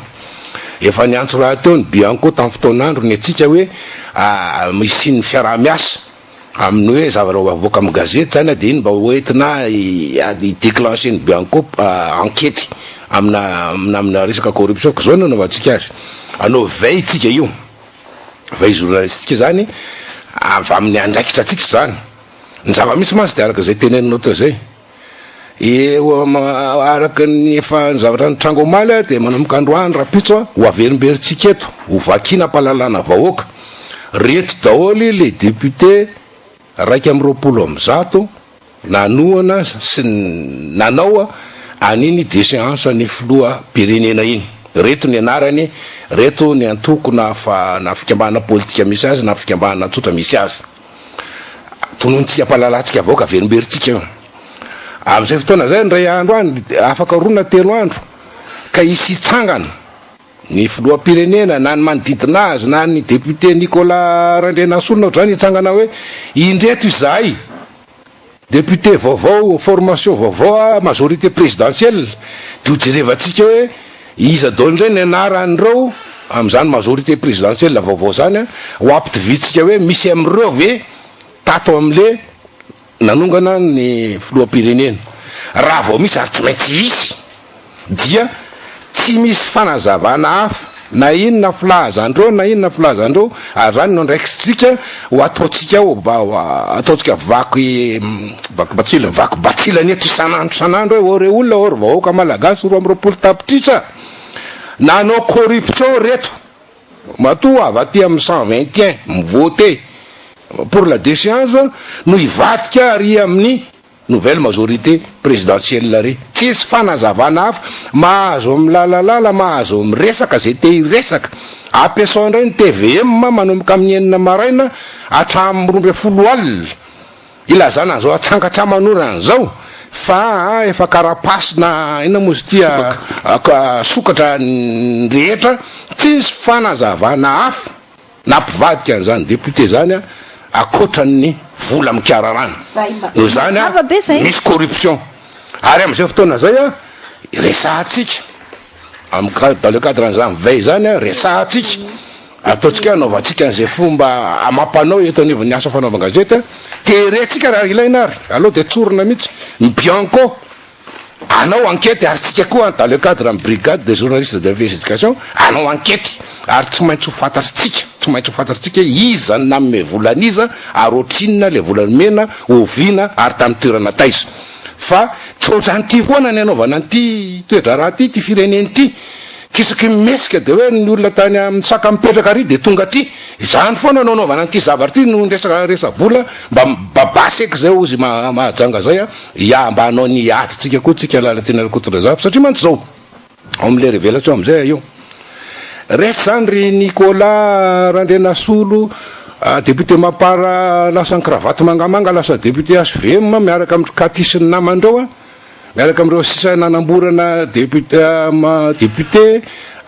tsy miankina nanangana an'le groupe parlementaire HVM io mirehare io hoe anangana nouvelle majorité présidentielle de efa nanaiky moa zany niaiky ny filoham-pirenena efa misy mihitsy ny démarche any akelakela-trano any sainy anaty birao any atao fa mbola tsy amin'ny fomba ofisialy zay mba mifampiresaka amin'ny député ohatra zay efa niaiky izy maly de tsy fantatra andreo fa anomboko maly afako maly koa maly Karavalomana tsy manao croiser les bras izy eo mana ny eritreriny izy rehefa nyteneniny teto tamin'ny 14 octobre tamin'ny 2014 izy vao tonga avany amin'ny tsy fantatra avany tonga de mipotra tao an-tranony tao zaho izy tsy andry ny 2014 efa mazava ny eritreriny ary ny zavatra ataony de mandeha am'izany daholy fa izy moa zany efa mizatra raha mihitsy izy sy ny amalina no mitovy malama de betibety izy akavia betibety izy akavanana fa nazana zany mandroso foana izy fa mivilivily eo anaty rano ao fa mandroso foana izy inona ny zavatra nisotan'ny gazety andro amin'ny maraina am'le fandrebirebena de hoe name baiko ny député intime roapolo no isany eo anivony anteny mena-pirenena andriamato Maro Karavalomana fa hoe pas question de déstabilisation zany hoe tsy mahazo mandray anjara mihitsy ianareo député amin'ny fanakorotanana ny firenena amin'ny mety fanonganana amin'ny mpitondra kehitriny zay le tenenina i masom-bahoaka inona le tsy nitenenina masom-bahoaka ny baiko nomena ny député roapolo zay tsy nitenenina masom-bahoaka fa zany ny zavatra fantatro zany de hoe mety ketsehanareo eo anivon'io assemblée io manangana majorité anankiray majorité parlementaire io fa tsy majorité présidentielle manangana majorité anankiray compacte tsara omena eo zay tokony nomena am'izany azotsika ny tiako tenenina fa tanjona de tsotra olona vato amin'ny team vato amin'ny mouvance Ravalomanana no proposen'io atao PM atao premier ministre zay zao ny tactique atao Maro Karavalomana baiko nomeny andreo député andreo zay nanomboka tamin'ny roa andro zao de entina andrebirebena ny filoham-pirenena kehitriny de alefa an-gazety hoe Maro Karavalomana de name baiko mihitsy oka nareo tsy kitika na singam-boly ny hery rajonary mampianina ary anaovany resaka ohatran'izay ny filoham-pirenena kehitriny hoe mandromandry dadabe fo momeko enao foana ianao mipetrapetrapetra eo fa tsy nameko baiko mihitsy ny atao aminay tsisy kitikitika anao nefa ny ato ny trambo ampandadiziny ny rongisana ataony nangotrakotraka inona moa ny heviny am'izany lala tena rakotatra zafo hoe any mouvance Ravalomana na ny team ny premier ministre dikan'izany ange de ny majeure partie ny ministre koa de any mouvance Ravalomana ny team de rehefa aveo am'izay tsy aty avelany Maro Karavalomana no manonjokonjony any hery rajonary mampianina fa avao anatiny eo mihitsy eo anivon'ny gouvernement eo izy no anozongosona ny hery rajonary mampianina mandra-pahatonga an'le fotoana tena ampongana ny rajonary mampianina efa nandramana teo tamin'le ndre mandeha tamin'le déchéance teo iny efa hita fa mifofovolo amin'ny manary koa ce sera fatal ozy ny teny frantsay zay ny zava-misy ka le filoham-pirenena au lieu de manaiky atositosika ny olona anao déclaration sur piratage du site web zay zavatra tokony boikely webmaster ary de efa afaka manazava an'izany raha ohatra ka marina zany au lieu de mijery hoe reto mpanao gazety amin'ny Free FM reto ohatra mibe vavabe amiko mihitsy ataoko hoany reto au lieu de hoe mijery hoe retsy maparany andro radioel reto mihitsy ny tena ataoko fahavalo mandramaty mba mijereva ihany atao ambadimbadika anao ato fa ao anao tendanao no tapaka ao namana Rezafla tsy mbola tafahoantsika namanareo limercia raha tsy voatao amin'ny studio ato nefa de mahagaga fa mifandray ny zavatra nylazainao zany révélation sy ny zavatra fantatro efa ngamba fa misy 20 andro lasa ny zavatra nitranga de tao amin'ny anteny mera-pirenena zay ny ray mandeha zay dia zay sy namana rabelalao dia niresaka tamina solombavam-bahoaka anankiray zay dia nylazainy aminay zany zavatra zany hoe zao ny zavatra misy ato hoe ny za tsy miteny hoe ny antoko fa ny foko Ravalomanana la tribu ny foko Ravalomanana ny tribu ny Ravalomanana tsy le antoko na le mouvance zay pomba azy zany dia efa miketriketrika mihitsy an'io 2018 io hatramina pasteur FJKM any Fianaratsoa dia mifampiasaka ny amiko hoe zay dia efa nahazo baiko ny hoe miomanina reo fa ho avy ndray dada ary ho avy dada ho avy amin'ny angady sy ny arona amin'ny 2018 io fa tsy hoe avy mba mangy ka zavatra teneninao dia meko confirmation marina tsara zany hoe miketrika mihitsy ry zareo ao amin'ny manodidina ny Ravalomananao hametraka prime ministre anankiray zay hipilote hitarika an'ilay élection fifidianana na anticipe io na ara-potoana fa dia mikendren'ilay premier ministre amin'izay dia ny mamoa varavarana an'Andriamatoa Ravalomanana ho tonga andre mandeha ao amin'ny fitondrana ary io solombavam-bahoaka io mihitsy nilaza aminay fa hoe tena mipetraka tsara dolodolo izy ny zavatra ilaina momba an'izany na ny vola zany na ninony zany ka eto moa io le hoe source tsy azo lazaina dia tsy teneninay le source fa rehefa tonga niny anketiny bianco hipohitra ihany zany zavatra rehetra zany ny zavatra misy zany zao Andriamatoa Rajaonarimampianina sy tokony dia ho variana loatra izy ny hoe mangataka ny tsy asiana déstabilisation Andriamatoa Ravalomanana efa manaiky izy ny mbola iveriny ray tsy tabatabatsony eny fomba fiady daholo zany fa ny zavatra misy zao io le 2018 io tsy andro nitsony io ny olona salaminy iny amin'le toetsainy dia tsy mahataty an'izany hoe mbola iandrela zany fa efa manina an'ilay baikobaiko lava le fanapahakevitra matetika izy reriana tsy mila miara-amin'izy zany fa za ihany dia manapaka an'izany eny ambony raplanina dia vita ka salam'izay le izy ny hoe tandindomondoza le firenena amin'le ampodis-toerana le mpanao politika sasany ary tandindomondoza kosa ny firenena eo amin'le toetsaina tsy de mamariparitra zavatra mbola ho avy loatra anana ny filohan'ny republika satria everiny fa de hoe de matoritory fotsiny reo olona manodidina azy zay manakambo podis-toerana hoe rambazano tonga eo de mbizao no ataoko rehefa tonga eo fa tsy de rangah io foana no eo misy zany manodidina azy eo ary misy zany tsy manodidina azy eo fa sahala Andriamatoa Ravalomanana reny de mbola tsy domo mihitsy ny azy ny fikasany ary mbola tsy bory mbola tsy tarangana mihitsy ny azy ny fahatokisany ny hoe za mbola iveriny eo eny mety io zavatra mitombona angamy zany aminy nefa raha dinidinina ny zavatra vitan'Andriamatoa Ravalomanana tamin'ny andro nahateo azy sarosarotra ny anekeny voaka malagasy no mbola iverenany rangahy io tsony ka anjaran'Andriamatoa Rajaonarimampianina mijery tsara an'izay hoe moa ve tokony mba hitoditodika amin'izay zavatra zay izy ka tokony hijery tsara hoe izy amin'ireo olona manodidina azy eo reo mbola tany velany dia fa tanatin'ireny le hoe GTT mosa inona le reo olona manodidina misy olona tanatin'ny GTT zany zavatra tokony tadidiny zany hoe izy amin'ireo moa no tao anatin'ny GTT ary miasa hon'izy reo amin'izao fotoan'izao miasa hon'izy reo amin'ny hoavy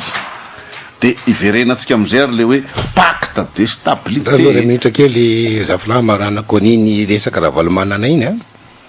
so dia misy teny indray mipomba marika Ravalomanana zareo amin'ny Free FM ao dia matahotra marika Ravalomanana ve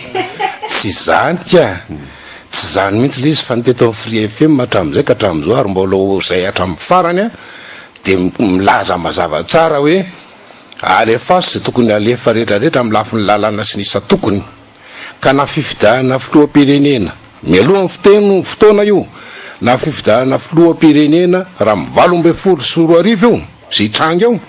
dia avela ilatsaka na marika Ravalomanana zay rehetrarehetra te ilatsaka mba ho tsarain'ny vahoaka io hoe iza marina ny tena akasitrahan'ny vahoaka hitondra ny momba azy amin'ny 10 taona manaraka indray tsy miova amin'izany fenitra an'izany ny eto amin'ny Free FM fa sain kosa ny antony ila zany zao vaovao isa-tokony na ny any ambany latabatra na ny ambony latabatra zao de mba makina batsila no fantatsika vahoaka mahatonga an'izao korotana ambony ambany mampitorevaka atsika vahoaka ao anatin'ny fanotrana zao fa maro de maro ny kajikajy sy ny afetsena sy ny saina maloto atseroa zany zay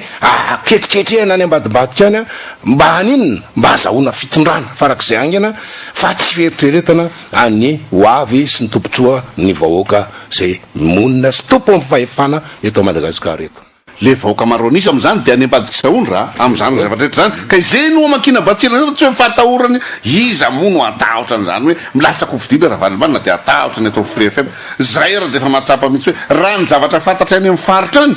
de hoe herim-po verimaina ny azy raha milatsaka eo satria tsy adino ny olona ny fahoriana nentina tamin'ireny fanenjena tamin'ireny azalambo reny ny olona matiavana tamin'ireny ny olona nenjena tamin'ireny mbola mangiry firy ka aoka ho tadidin'Andriamatora Valimanana le nandalovan'ny farany tao amin'ny tanana ny Toliara le nitroahany olona azy kapa ary nandany olona azy akanjo rehefa ny vehivavy eny maninda akanjo aminao de zava-doza mihitsy zany zavatra ka tsy zay no adin'ny olona raha androany ka raha olona hafa angamba no mety halatsany araba soa araba tsara mety hatsara zavatra ny am'zany fa raha mbola izy kosany hoe mihevitra ny hoe zao anao afetsifetsena de mody manodidina ny iry raha zao narina mpianina izy de efa mametrapetraka resaka sady zao hoe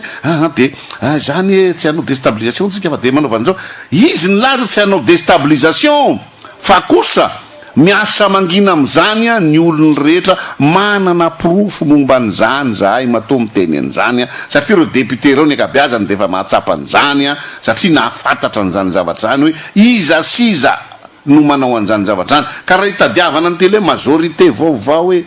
tetsika be fotsiny be sainy io ny bebe hevitra ny manao an'io fa tsy misy fijerena kory aiza moa zany le tombotsony vahoaka maro anisa am'zany rehetrarehetra zany de mbola taritina ihany ny sainao Andriamatoera Jonal Mampiana todio lay tombontsoam-pirenena zay dradradradrainao lava enao de averimberina izy anao efa lesonao ah iny raha lesonao anao areny de raiso ny fepetra andaminana an'izay lesona efa azonao zay tsy misy olona te hanenjika anao any eto hoe fa kosa raha apetraka ny stabilité apetrao amin'ny zavatra tsy mitsingevaeva fa raha izy zavatra misy ao mitsingevaeva satria nahoana ny olona manodidina anao olona tsy alehany daholo ny olona tokony ho iara-miasa aminao tsy raisinao iara-miasa aminao fa vao mainka atakao arany sasany reny zasy de mapary fa ny olona atao amin'ny mapary anie misy olona hoe ny olona amin'ny antoko hafa anie misy olona hoe ny olona ny antony amin'ny zareo le hoe ary-madary eto misy olona hoe ireo tsy mandany iara-miasa aminao fa le pacte de stabilité na pacte de responsabilité apetrao amin'ny zavatra tsara fototra fa raha mbola andany andro ifampidinika eo nyray tsy zay ny lalam-panorenana araka ny tenin'ny lalatina teo ampy tsara sa kosa ve misy mahasamy teninareo fa hoe tsy ilaina tsony io lalam-panorenana io fa raha ny fomba nandikandro zareo tao amin'ny HCC ny lalam-panorenana ka namohana n'iny didy teo iny nao amin'ny artikla fahatelon'iny le didy vonavoaka iny de misy zavatra mampisalasala be dino voalazeny rahatinao amin'ny artikla zao koa de misy zavatra mampisalasala be ka noho zany tokony ny lalam-panorenana reno ekinana aloha am'izao fotoana zao fa rehefa tsy izy tsony io de lazao apahy be maso fa tsy izy raha io lalam-panorenana io ka de tany tsisy lalantsika am'izao fotoana zao ka de mitadiava hevitra tsika hitolana tsy fireneny ty am'izao izy io lalam-panorenana io izy any samy miteny an'izay mitenena fa azavitahana ny be sy ny maro azavitahana ny vahoaka satria ny vahoaka anie raha vao mahatsapa hoe aizy tsisy fanjakana eto zany fatany tokony ataony fatany tokony ataony ary nareo olona any anatin'ny lakazeran'ireo mahalala ny zavatra tokony ataony izy reo ay moa fa tsisy tsony zany ny tany misy fanjakana eto fa de efa tena fanjakany barotsika fa na ny lalam-panorenana aby ty tsy voaja de mbola everina zany fa hoe mbola misy io lalam-panorenana io fa raha ny zavatra nitranga farany teo aloha de efa be no alay mpanao go de tsy izy tsony ary io lalam-panorenana io fa tsika fotsiny rebirebi ny reto mpitondra reto eto ny zavatra misy manko razafilao anatin'ny tranga tahaka an'izao zany dia mitombona loatra zay fanontaniana napetraka ao zay satria ny antony taoriana ny fanapa-kevitra no raisin'ny fitsarana avy mbola lalam-panorenana iny zany de amin'ny teny vahiny moa tena malaza azy hoe perplexe zany ny rehetra zao hoe mbola tokony ho ajaina sa tsy izay lalam-panorenana izay fa tsy tambo isaina le andininy ao anatin'izay lalam-panorenana izay no efa tsy manana intsony na ny dikany azy zany hoe tsy sensa intsony zany eo anatrehan'le mpitondra fanjakana izay tokony voalohany natao anaja azy kanefa ny dikan'izay tsy fanajana lalam-pandrenana izay ary eo ny olako miainga amin'izay resaka ny teneninareo rehetra teo izay hoe hatramin'ny oviana zany ny filoha Rajaonarimampianina vao tena hanaiky andray lesona tamin'izay fahadisoana izay fa ohatrany fomba fiteny mba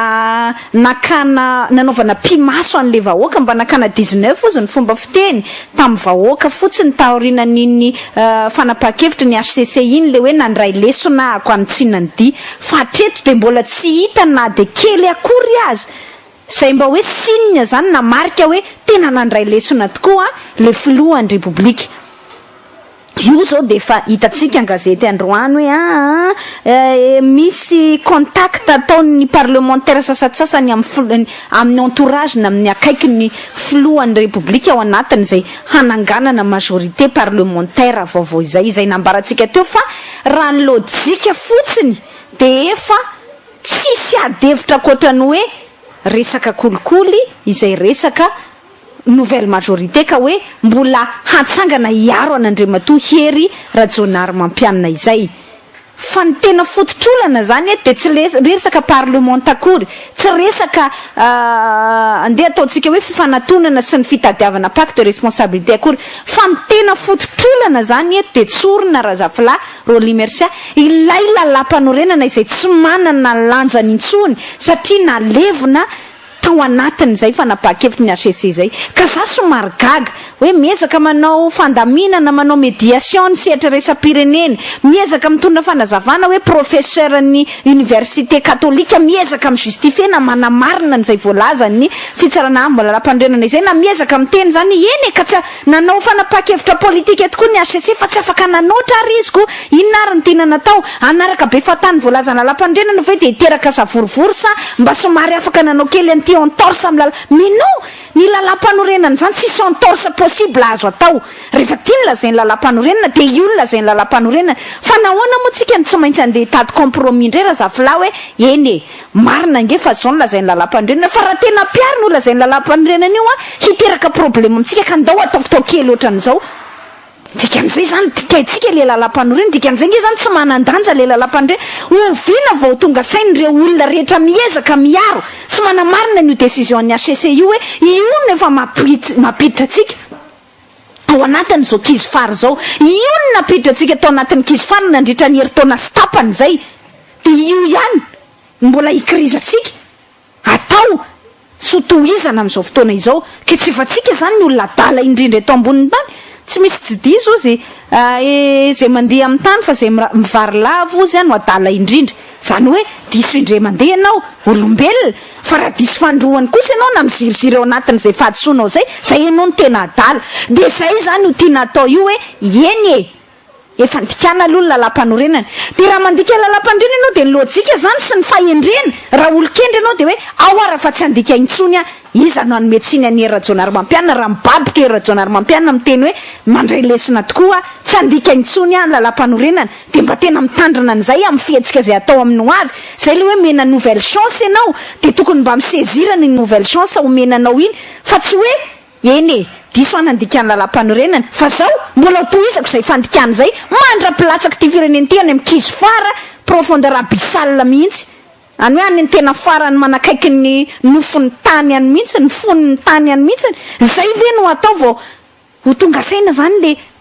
opinion sy reo le misy olelaka amin'ny filohan'ny Repoblika hoe ay tena tsy nety tokoa kainy nampizirizirina ny filoha tao anatin'ity fandikana lalàna ity de mampitandrina sady indray tsika eto tohizondray zay tsy fanarahan-dalàna zay tohizondray zay sitraponareo tsy anaraka ny voalazan'ny constitution indray de afaka pitso tsy mba déchéance intsony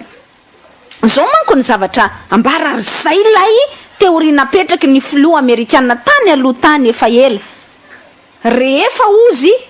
tapitra daholo mialatsiny ohatrany hoe tapina ny daono zany ny fitenitsika azy rehefa épuisé daholo ny recours eo ampelantanany vahoaka rehetra nomeny lalàna azy na nomeny ny fenitra démocratique azy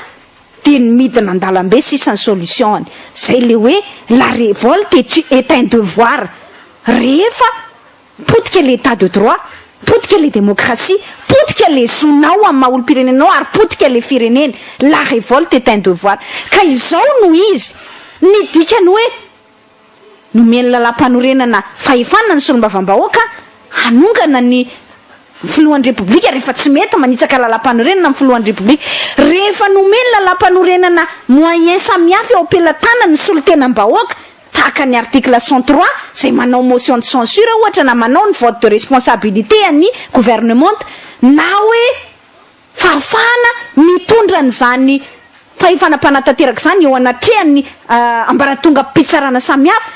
de mba isorohana indrindra le fidinana an-dalambe natonga ny législateur ny constitution moa zany ny mpanao ny lalam-panorenana ametraka n'ireny moyen de droit rehetra ireny zany hoe fomba eo am-pelatanana nomeny lalàna. Kanefa le dernier recours antsoina hoe haute cour constitutionnelle mihitsy no tsy mampanatanteraka safahana miappliquer zany manao en pratique zany na mampiasa an'izay moyen légal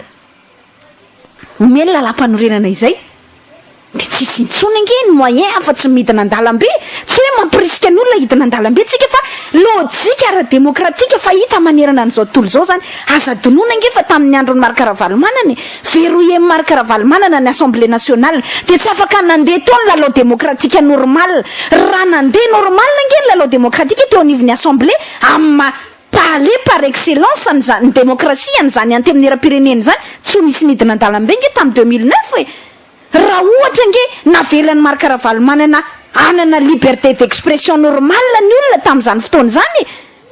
mampiseho izy ny ahihahany ny alahelo ny marary azy amin'ny mahavahoaka azy tsy nisy nidina an-dalambe ange fa mpitserinao tao nge le vahoaka io le ohatra fiteniko foana hoe ao anatin'ny tananao ao ohatrany fotaka ny mpitseranao le vahoaka sy le fireneny tsy misy moyen légal zany tsisy voie de recours légal zany na constitutionnel omenao an'le vahoaka rehefa misy zavatra matezitra azy ka tokony teneny zany nge mahatonga ny anivelany moa satria efa tena démocratique izy de hoe raha ohatra ianao misy mahasorenanao amin'ny François Hollande any Frantsa ohatra de mahazo ianao ny saisir député anankiray de le député mitondra n'izany débat zany eo anivon'ny assemblée ary tsy maintsy enony ny mpanatanteraka izy zay ny fahefana nomeny lalam-panorenana azy. Raha mbola mafy noho izay moa manana zo izy hidina an-dalambe ahafahany manao an'izany etsika izany satria ny aniny azy mazava tsara midina an-dalambe tsy midika manonga mpanjakana aoka apetraka mazava zay fa ny aty amintsika moa zany traumatisé mihitsy le mpitondra vao misy midina an-dalambe de lazainy fa nitoerany no voahongana zay foana tsy midina akory ary mbola tsy midina akory azy lazaina fa mivorivory atsy mivory mardi noir de mitady anongana dimanche noir kely oa sisa de jeudi vendredi noir 26 juin noir terrorisme zany hoe ampirorona le vahoaka zany ka asa raha azontsika zay principe démocratique zay tiako azavaina ny olona mihitsy hoe azafady io fa mitehany le HCC le exécutif le fitondram-panjakana mpanatanteraka n'le moyen légal ahafahan'ny olona manao expression ny marary azy io ange no mahatonga ny hoe midina an-dalambe faran'ny olona rehefa tsy misy voyen tsisy lalana intsony tsisy zavatra intsony tsy moyen intsony eo am-pelatanany hoe azony atao hiteneny an'le président monsieur le président ianao zany tsy meno anay monsieur le président boriko any amin'ny tsizy zany fa zay principe zay tsy mety azotsika mihitsiny satria tsika mieritreritra ny tenatsika hoe spécial ala malagasy mihitsy ny ty démocratie atsika ty ka mandeha am'izay tsy fantatra tsy mba manaraka ny fenitra zao tontolo zao tsika ny tena manana ny démocratie mety amintsika mihitsiny tsy zany izy io apetratsika tsara rehefa ny HCC zany nandeha hibaiko ny assemblée hoe tsy mahazo manao déchéance rehefa ny HCC zany ame lalana ny era-jonary mampiany dikao foana io lalam-panorenana io rehefa miaramila zany no manimba n'izay fahefana ara-démocratique ananany vahoaka izay hoe manao expression ny zavatra marary azy izy de azagaga raha pitso afaka pitso raha midina an-dalambe sisa ny vahaolan'ny olona ary de lasa bain de sang sisa rehefa avy eo ka andrasana ohatran'izay tokoa ve vao tonga saina le président misahatra tsy mety ao ahitsio ny di ny zavatra tsy mety ao mba corrigeo zay zavatra tsy mety zay araka le tenin'izy tenany ange fa ohatrany lasa fiatsaram-bela tsy fotsiny zany le nitenenana hoe nandray lesona anitsikony tsy mety fa izy ianao zay manitsiny tsy mety eo mbola zao ndray ianao zay de mampirisika député moramora mandeha mitady anao inona moa ty izy teo hitady soudoyer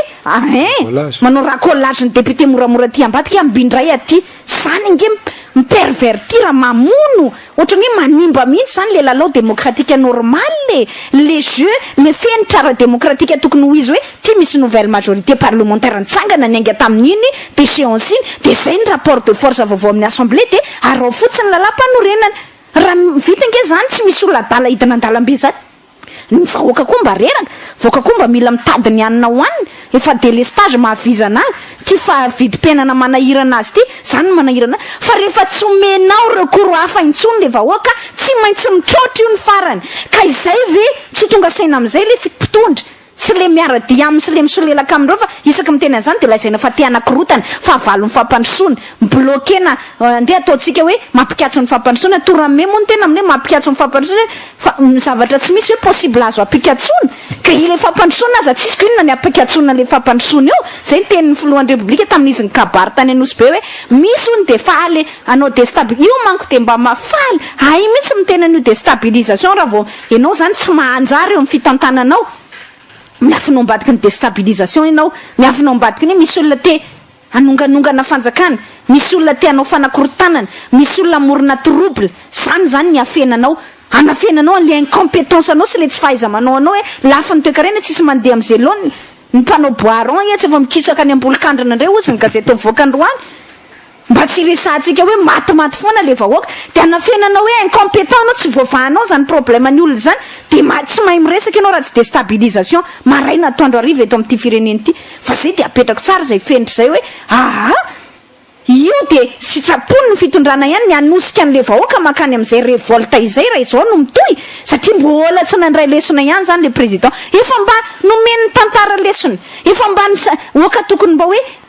andeha tokoa anitsy ny diry efa mba naongany olona indray mandeha ka tsy vaongana teo de oka mba hipetrapetraka zany mba manana humilité araka le filaza ianao indray no ohatrany mbola midingindrabo de afaka didy amin'ny fantana ny olona am'izay fotoana zay fa de tsy misy la révolte est un devoir ozy ny fitenenana rehefa tapitra lalakale am'izay lafiny ara-démocratique izay ny vahoaka indrindrindrindra am'ty zavatra vaovao mivoaka androany amin'ny gazety ty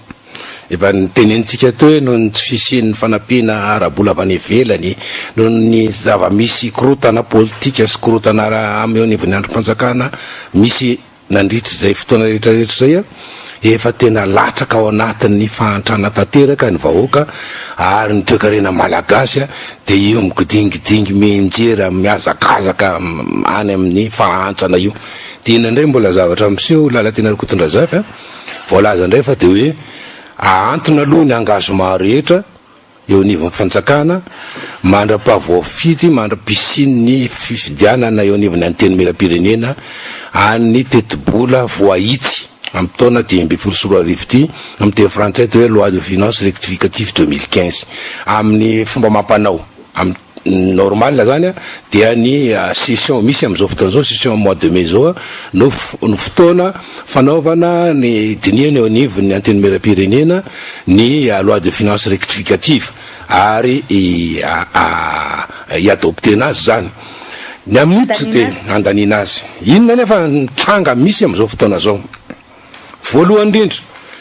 amin'ny endrany zao na inona racolage natao teo na inona ny kotikôtina député natao teo hatram'izao dia mbola iny nlazaintsika teo iny 420 ny député tsy makasitraka ny filoam-pirenena raha izay faharoa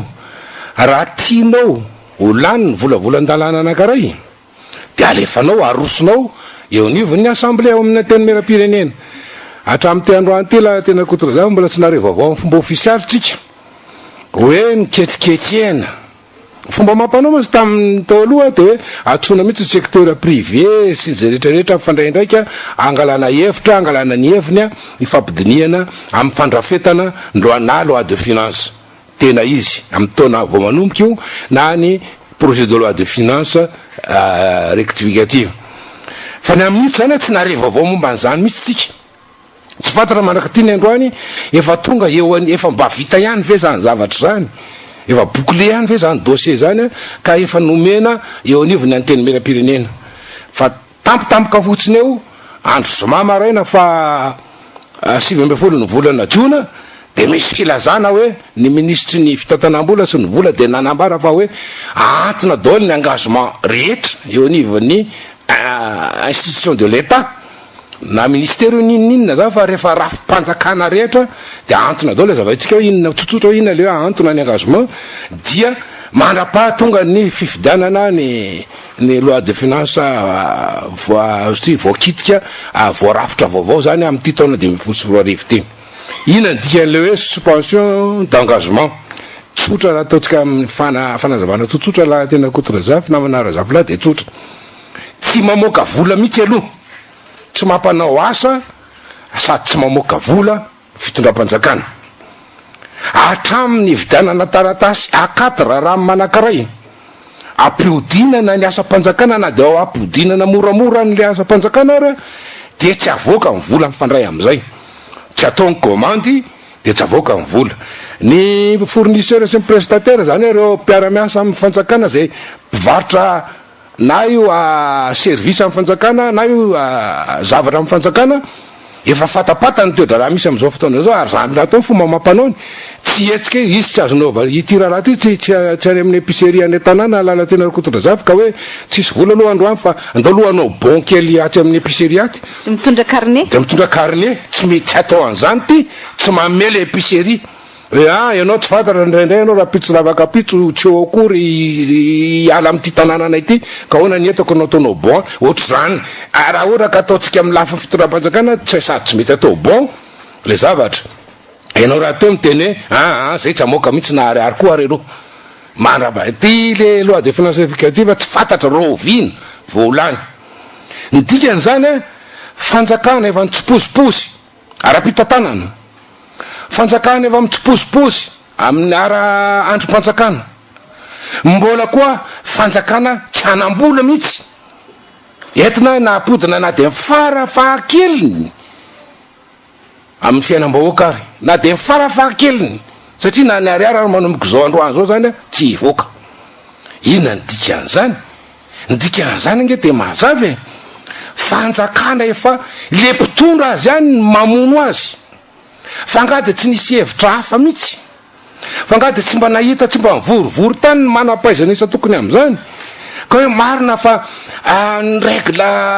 générale sy ny fomba mamampanao eran-tany de mois de mai ohatra zao fanaovana loi de finance rectificative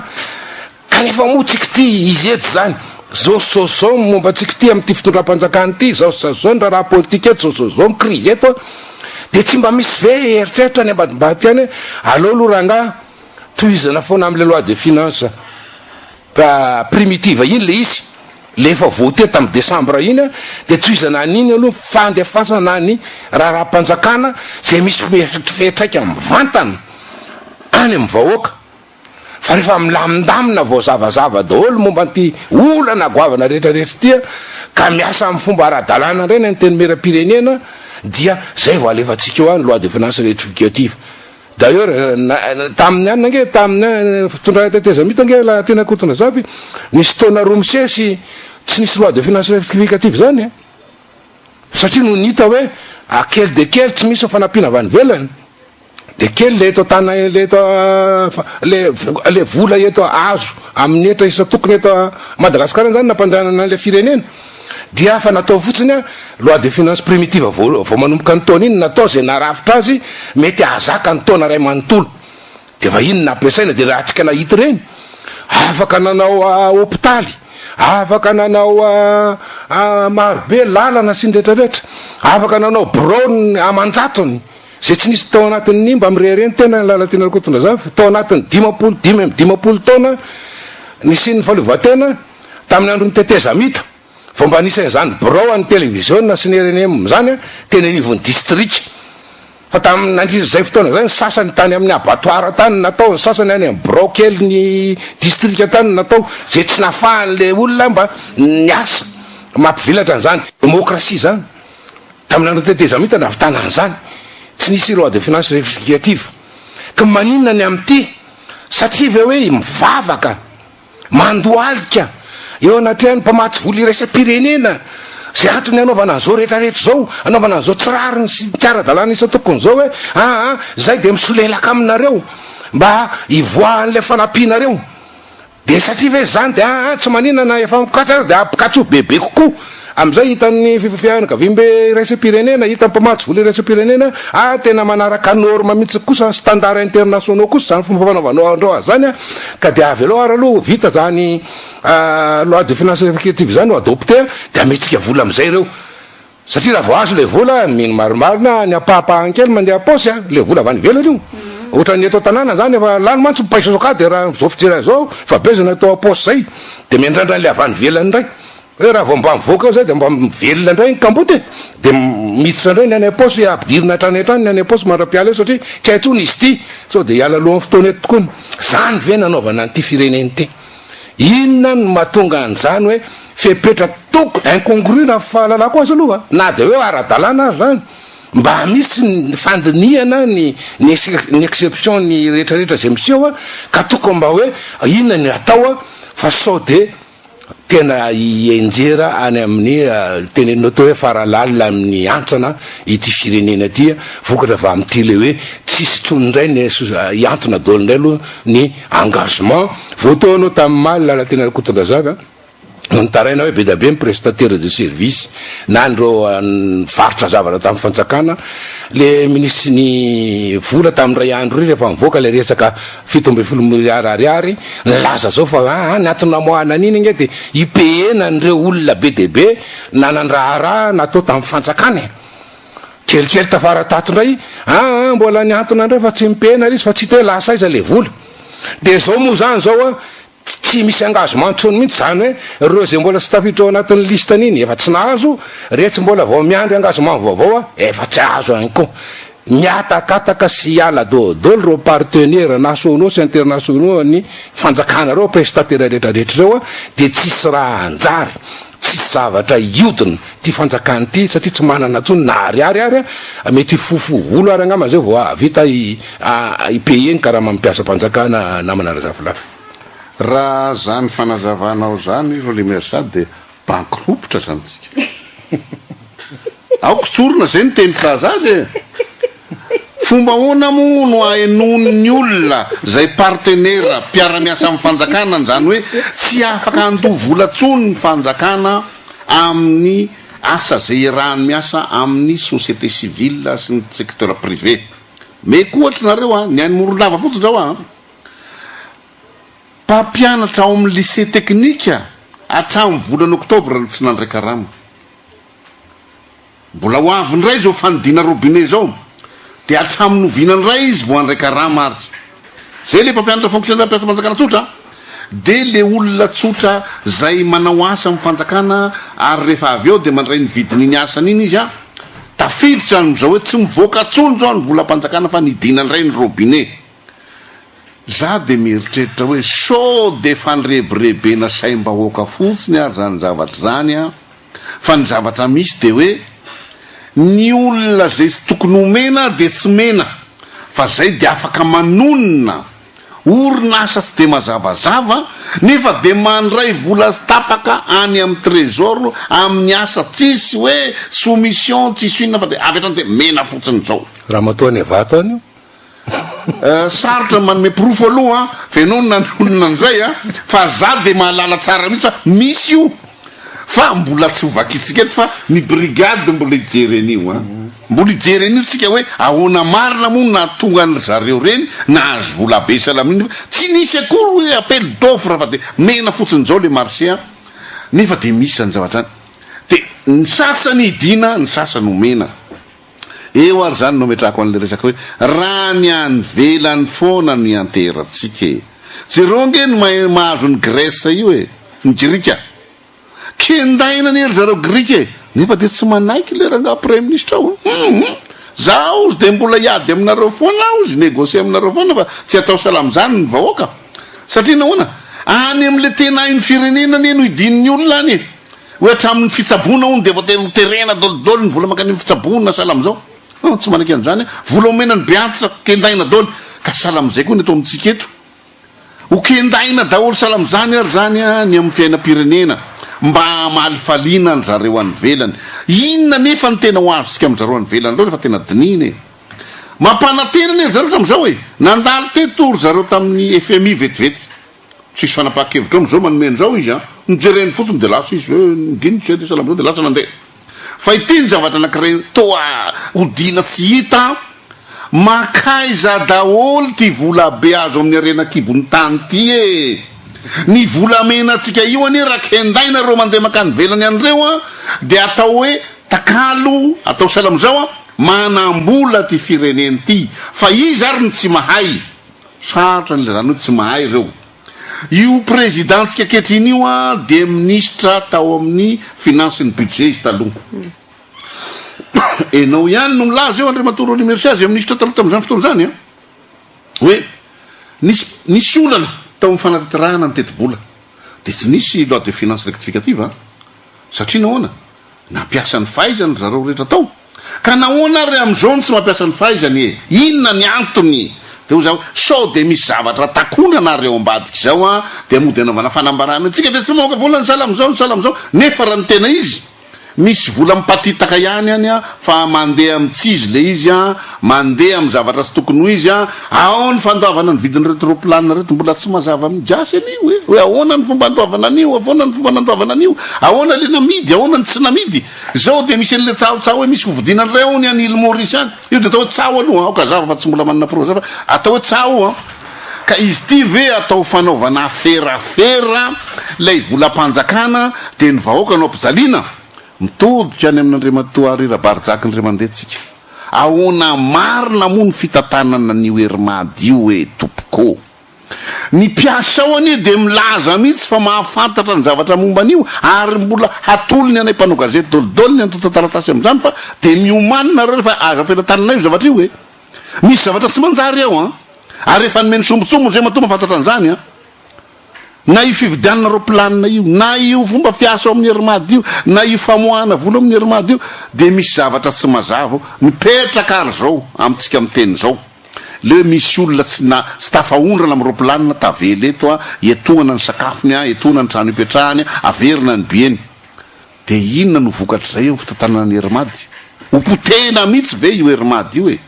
endrika anankiray isehony le fitantanan'ny firenena io zavatra amin'ny herimady io ka de i Madagasikara ray vohitra ve no potena anaovana an'izao idinany ray ny robinet famohana an'izao nefa mitody kely any amy seritsika gidragidra atao vetivety nisy an'izao tao nisy an'izao tao de tena rariny ve io vola fandohan'ny serity amin'ny firenena malagasy io tsy misy fihetsika azo atao mihitsy ve anovanan'io nahoana ary tsy reo orinasa vaventy reo no asaina manao contribution ara-dalàna amin'ny etra ampivelomana nyty fireneny ty fa nahoana no anyvelany foana no ny rasana io resaka ny velany io to zavatra fanakonan-javatra io tsika ne tsy mahazo vola avy tsika ne tozao hoe tsy any le resaka rere olole ny resaka dizao no izy misy fitantanana tsy mahomby misy firaisana tsy kombakomba amina mpitrandraka la iarenatsika eto reo mpitrandraka ny arenatsika vahin'ireo misy fifandaminana any etapotapony any amin'iza zay aloha de fa manonona tsara an'izay hoe ny ministra Lalarisainy io ve de tena mahavoafehy ny fifandraisana am'ireo orinasa vahin'ireo zay de manao tsy izy fa voafatotro reo izy voafatotro reo izy matoa midiny robinet mpanjakana ranga ahoana ny tsy azaony manery an'ireo olona reo hoe mamoahany zao nareo fa ilain'ny fanjakany zany zavatra zany amin'ny fotoana sala am'izao reo olona reo ve de tena matiatika amin'ny sur le plan iraisam-pirenena tsy mariny zany raha zay atao hoe vokatra efa nangonony reo tamin'ireo orinasa mpitrandraka na iliminity zany na kobalta zany na inony zany efa be debe zany neny malagasy tsy firy akory ny menazy fa potomofo homona ozy izy ny fiteny ka tsy azo amboarina ve zany ao anatin'ny fotoana aingana misy ane firenena hafa raha zavatra nationalisena io ina misakana atsika tsy hanao an'izany matahotra an'izany ve tsika raha matahotra an'izany raha miala amin'ny toeranareo nareo fa tsisy ilanareo amin'ny fitondrana io ny amaranantsika azy razafila mikasika an'izay resaka suspension anao engagement zay na fampetona n'ilay vola tokony alohan'ny fanjakana zany raha tsorina aloha le izy le zany resaka ny betsaka hoe ahoana na ahoana ny antony nanaovana an'izay hoe suspension zay mandra-piandry loi de finance rectificative na ny volavolan-dalàna mifeny teti-bolana sy mpanitsina fa le izy fanontaniana baraingo mipetraka de hoe so de tsy manam-bola ny fanjakana de mody anarotsarona n'izay resaka tsy mananam-bola izay satria marina loatra nge tena za afaka manamafy fa betsaka tokoa ny fournisseur ny fanjakana akoatran'ireo privilégié akoatran'ireo manana fiaraha-misaika manokana amin'ny fanjakana tsy voaloha zany hoe lava ny fanjakana zany tokony andoavam-bola de tsy voaloha zay pirofo anankiray hoe tsy manam-bola le fanjakana fa ny tena zava-doza de ity raha zay tokoa sanatria ny vava miteny de hoe ny filohan'ny repoblika zany tsy mahita na ny fahefana-panatanteraka zany tsy mahita hoe ahoana ny fomba anasazina n'le solombavam-bahoaka tao aoriana n'iny fifanenjana ny tady iny satria aza donona fa ny suspension ny engagement de midika ihany koa fa misy vola tokony aloha zay tsy aloha zany eo budget na investissement de mipetraka moa azy lahara-pamena ihany sisa no atao gaga ny tena hoe am'izao Madagasikara ankehitriny am'izao situation mahazo azy zao ve na ny taux de croissance 10% am'ty taona ity zay nieritreretina hotratrarina zay efa fantatra sady fa tsy hotratra vao manasa taona tsika de efa fantatra fa tsy manjary zany le performance le fitondram-panjakana matoa tsy hotratra le taux de croissance 10% nieritreretina ho vita am'ty taona ity le taux de croissance zany efa révisé à la baisse zany hoe tsy hotratra fa tsy maintsy ho ampidininy mbola vao maika koa zany ilay fitondram-panjakana tsy hanao investissement tsy ampiasa vola zany fa hoe azy lahara-pamena sisa amin'ny investissement no atao raha izay vaovao mivoaka avy eo anivo ministera ny vola izay dikan'izay zany de le niteneniko teo hoe mba tsy ilazana hoe fahity bankropitra moa ny tenenanao azy teo zafila somary nampime satria le miteny hoe bankropitra le fanjakana ohatrany hoe mivantana be fa tena zay mihitsy ny zava-misy tokoa hoe miodina au ralenti zany na mba tsy ilazana hoe tsisy tsony mihitsy zany ny fiodinan'le fanjakana araka ny tokony izy amin'ny mahafanjakana azy fa pire de hoe sazina le solombavam-bahoaka izay nanao an'le déchéance tsy hita manko zay fomba andravana azy fa menatra loatra raha zao no andravan'le assemblée efa manara-maso le communauté internationale stabilité de tsy afaka hitikitika an'le assemblée de andao any amin'ny marary an'ireo no kendrena rehefa tsy mahazo vola ireo manaiky moramora tambatambazatsika ty de manangana nouvelle majorité présidentielle indray eo anivo ny anteminera-pirenena zany hoe nouvelle plateforme pour la majorité présidentielle indray NPMP ngambany zany tsy fantatro zany hoe ny tiana tenenina de hoe ny indemnité ny carburant ny téléphone zany hoe le avantage azon'le député rehetra kapaina daholo reny satria mijanona miato ny engagement karama ihany sisa menan'ireo zao ndreo tsy hitady vola rehefa kapakapaina daholo ny tombontsoany rehetra zay zany ny tena tanjona ao anatin'le izy ve taotsika baraingo fa nandeza ny resaka zany hatramin'ny omaly teo anivondreo solombavam-bahoaka ireo hoe nasazina an'le solombavam-bahoaka satria ny lingilingy loatra any amin'ny filohan'ny repoblika ny tsy ahaiza miaina ka de noho izany de andao ahato ny engagement fa raha ohatra ny député no ataonao an'izany de hoe adinareo saminareo io fa ny tena zava-doza de zao entrenena zany na taritina am'izany ady valifaty sanatria ny vava miteny tia natao zany ny solombavam-bahoaka tia natao amin'ny solombavam-bahoaka izany ny vahoaka malagasy ray manontolo aza donona fa ny fanjakana izany nge mampiato ny engagement na ny famoaham-bola sy ny fampiasam-bola ka tsisy ny budget d'investissement tsisy intsony zany ny vola anaovana fampiasam-bola ny fanjakana araky ny tokony izy amin'ny mahafanjakana azy voasazy nge zany le fanjakana ray manontolo zany hoe ny vahoaka malagasy ray manontolo nge zany ny voasazy ka raha bankropitra na ralenti zay activité an'ny fanjakana izay le vahoaka nge tsy mahazo tombony aminy ary minoatsika fa tsy hoe raha misy ny suspension ny engagement de hoe tsy andeha anivelany tsony ny akolita sy ny président na hoe tsy andehanao shopping intsony ny fianakaviana na ampiasa ny avion ny armade na hoe tsy azo ny tombontsoa antsony zareo tsy andefitra zany mihitsy fa ianao firenena ny mandefitra hoe le dika le budget d'investissement de raso raha tsoroko aminareo de hoe ty tokony anamboarana sekoly anamboarana tetezana anamboarana lalana sy ny sisy de tsy vatsiana vola intsony ny fera de tsisy manamboatra intsony zany a tsisy travaux de réhabilitation miainga intsony zany na entretien miainga intsony any amin'ny lalana satria hoe tsisy vola ny fanjakana de mionona am'le hoe omenan'izay zany ny sakafom-panasy anasana ny atodohan'ny vahoaka hoe ka tsisy vola ny fanjakana ka miratsy ny tetezana miratsy ny lalana ny zaza madinika miratsy ny sekoly ny sekoly efa ratsy raha teo de fa maninony tony ka tsy manambola ny fanjakana ka miatony engagement ka fa mazava ho azy ianao hoe de mieritretra hoe raha miatony engagement de tsy andeha ka nivelany zao any amin'ny salon bourget fandresandro l'université teto tsy labolabo migalabona andolo nefa délégation na firy nefa ny fanjakana lazaina tsy manambola matoa na atony engagement zany hoe tena le vahoaka malagasy zany no atao ohatrany hoe anaovana valifaty politique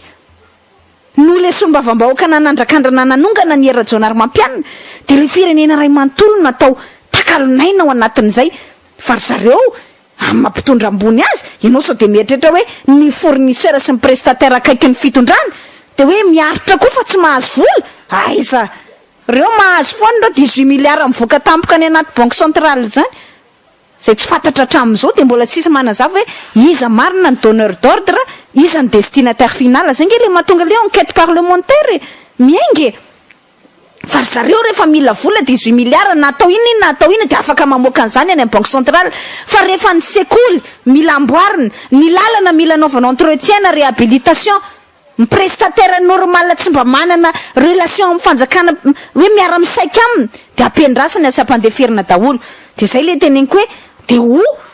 en cessation de paiement ndray zany le fanjakana tsy anambola andoavana ninina ndray le fanjakana satria miaty daholo ny engagement mandraba tonga n'izay loi de finance rectificative zay tsy hitanao trasy hoe makaiza ary le député rehefa avao tsy omenao indemnité tsy omenao tampokarama sy ny sisa de hiteny koa hoe zay tsy andany an'io gaga zao ny tena hoe inona moa zany ny tena tanjony hoe na tokony nandalo zany nandeha zany hoe reto indray ny ordre du jour vaovao eo anivony any tamin'ny era-pirenena anisan'ny tao anatin'izany ny tokony andiniana le volavolan-dalàna na rosy zany hoe ananganana commission électorale indépendante CEI gaga ny tena maheno hoe ny laviny solombavam-bahoaka indray fa ahemitra amin'ny fotoana tsy fantana zany hoe le tena mamaika ny vahoaka zany tsy mba resahana ary tohatra ny atao moramora fotsiny tsy misy dikany ary nefa fantatra fa hiteraka crise goavana eto amin'ny firenena indray io senito ikarakara ny fifidiana fa mazava nge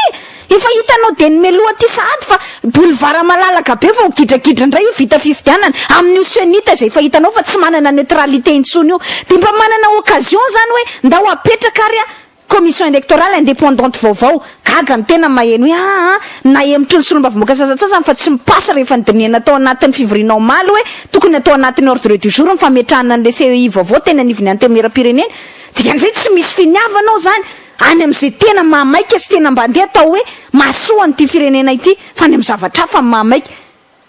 de aveo de hiady ny avantage n'le solombavam-bahoaka de aveo de hikatso daholo ny lalàna tokony andeha de tsy andeha le loi de finance rectificative de mikatso eto le firenena iray manontolo zany mbola naporofony fa le président de la république mihitsy tsy mandray ny andraiky ny amin'ny maha-président any raha ohatra ve tsy tratra ny taux de croissance 5% de andeha indray le PR spisolelaka amin'ny fanjakana hiteny hoe ka tsy faotiny président izy zany faotiny iza ndray zany izy mipanatanteraka eo izy ny fidimbahoaka teo fa tsisy hijery olo-kafa akoatrany eo mialatsiny fa zany ministre ny finance na ny premier ministre na ny membre gouvernement zany reo ange olona nitendreny fa président de la république nanakina ny vahoaka hoe nomenay anty fahefana mivanta ny tena andre mato président ataovy zay apiakarana ny taux de croissance anay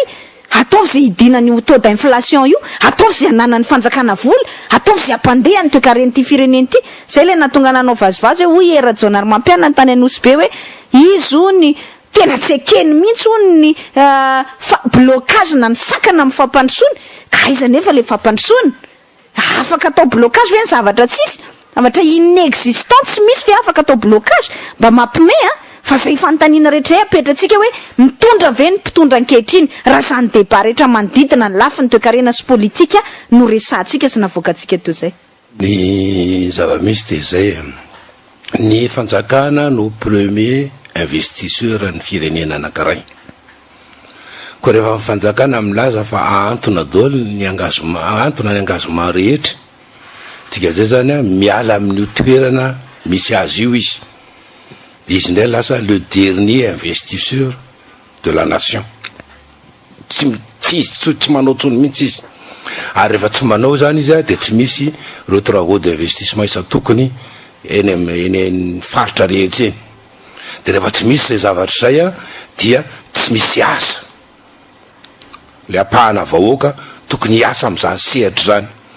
de rehefa tsy asa le apahana vahoaka am'izany sehatra zany a dia mivao mainka miletika bebe go any amin'ny fahantrana izy zay ny tranga zay ny tsy maintsy isy zay de tsy andanina ny taux d'inflation zay ny tenen'ny fanjakana ihany afako maly hoe 7.roa isanjato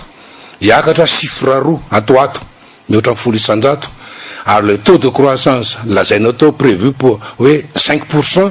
de hitina ho any am 0 mihitsy ary ny afarany raha zao fandehan'izao satria raha vao tsy misy ny investissement lana tena rakotonrazavy a zay ny économie tsotra zay dia marary ny économie ny dikan'izay zay zavatra tsy mila manapahaizana manokana avy any amin'ny université mandinika an'izany fa zavatra tsotra sy mazava zany zay ny toerana misy atsika am'izao fotoana zao a akoatra ny problema sy katsokato samy hafa sy afetsefetsenisa tokony amin'ny fanitsahana ny lalam-panorenana ananganana hainina PMP ry nouvelle majorité parlementaire zay mety hososoany mouvance ravalomanana atao ambadika ato ka mety ho tavelo daholo mibetetika rehetrarehetra am'izany zavatra zany fa ny mariako farany lara tena kotondrazavy nataony moa ny tsy tereny izy ty zay fa mivoaka gazety efa ndrasahana ihany de mbola vomaika mitoy am'le hoe le fitondram-panjakana nge zany tsy mba mieritreritra mihitsy ny fahorim-bahoaka fa ny manao zavatra vao mainka ara bebe kokoa zay fahorim-bahoaka zay ny zavatra ataony no fikajikajiny ny fitazomana ny toerany ray etsy zay ary faharoa io fananana eritreritra ivoy atrany ny fankahalana io anao revanse am'izay rehetrarehetra eritreretina fa tsy tiana io varina loatra am'izany de tsy mahavita ny faravakeliny am zavatra tokony ataony tamin'ny avako zany tamin'ny télévision anankiray zany ahitapony tosy ny antsoantso ore olona ahoana misy ty lalana ty aminay ty tsamboarina iny eny ihany efa hitam-bahoaka fa zao iny le lalana midina lala tena kotolazafy midina amin'ny ambatoroka marabatonga ery atapony ambopo ery tsisy mahalala anazy tsony a de nisy fotoana ao izy tenenina gazety zany nitsikeraina le ministre ny travaux publics Rolaratsiraka hoe nisy fotoana rehefa anamboatra apahankely tamin'iny olona tsy nalala hoe apahankely ke no amboarina fa neveriny olona amboarina daholo indrindrindra manomboka eto manaka manoloana ny clinique Saint-Paul eto ambatoroka eto marava tonga ry atapony croisement ery midina ambolokandrona sy mandeha any amin'ny cité ambopo any neveriny olona fa iny ray manontolo iny no amboarina le ministre koa moa zany tamin'ny tonga teo fihetsiketsehana goavana be niaraka tamin'ny TVM mihitsy ohatrany hoe olona andeha anamboatra autoroute reny mihitsy zany ka hoe tena ho raitra ty tsisy ohatry ty tsony mihitsy inona ny teo izy tika noho ny vita lizy apahankely ery ambanimbany ery eo akaikaiky ny tranony député rastany eo no namboarina jusqu'à eo lolo eo fotsiny de tadiditsika tsara tamin'ny fahavaratra zany rehefa vita lizy la tena kotondrazava nasinasina kanal zay tsy kanal tsy mitampona zay tsisy raha vanina fa ohatra ndreny any amin'ny ranomasimbe indianina reny teo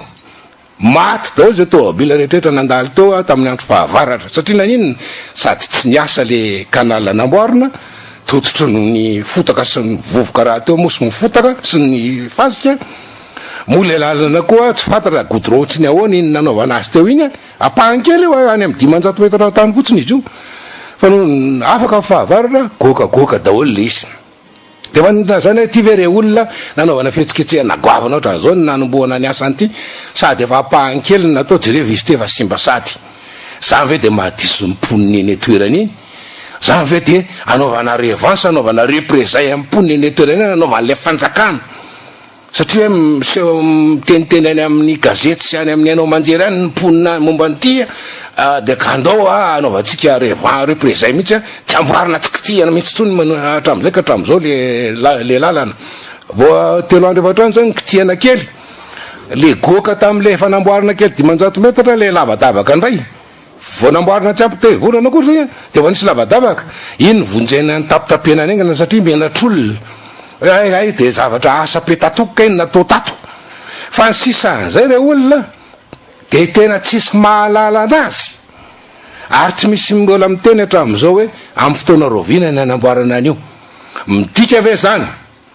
fa olo-pirenena de seconde zone tsy misy rarahina azy miponina rehetra manomboka any Ambatoroka jusqu'à any amin'ny farany atsinanana rehetra n'Antananarivo iny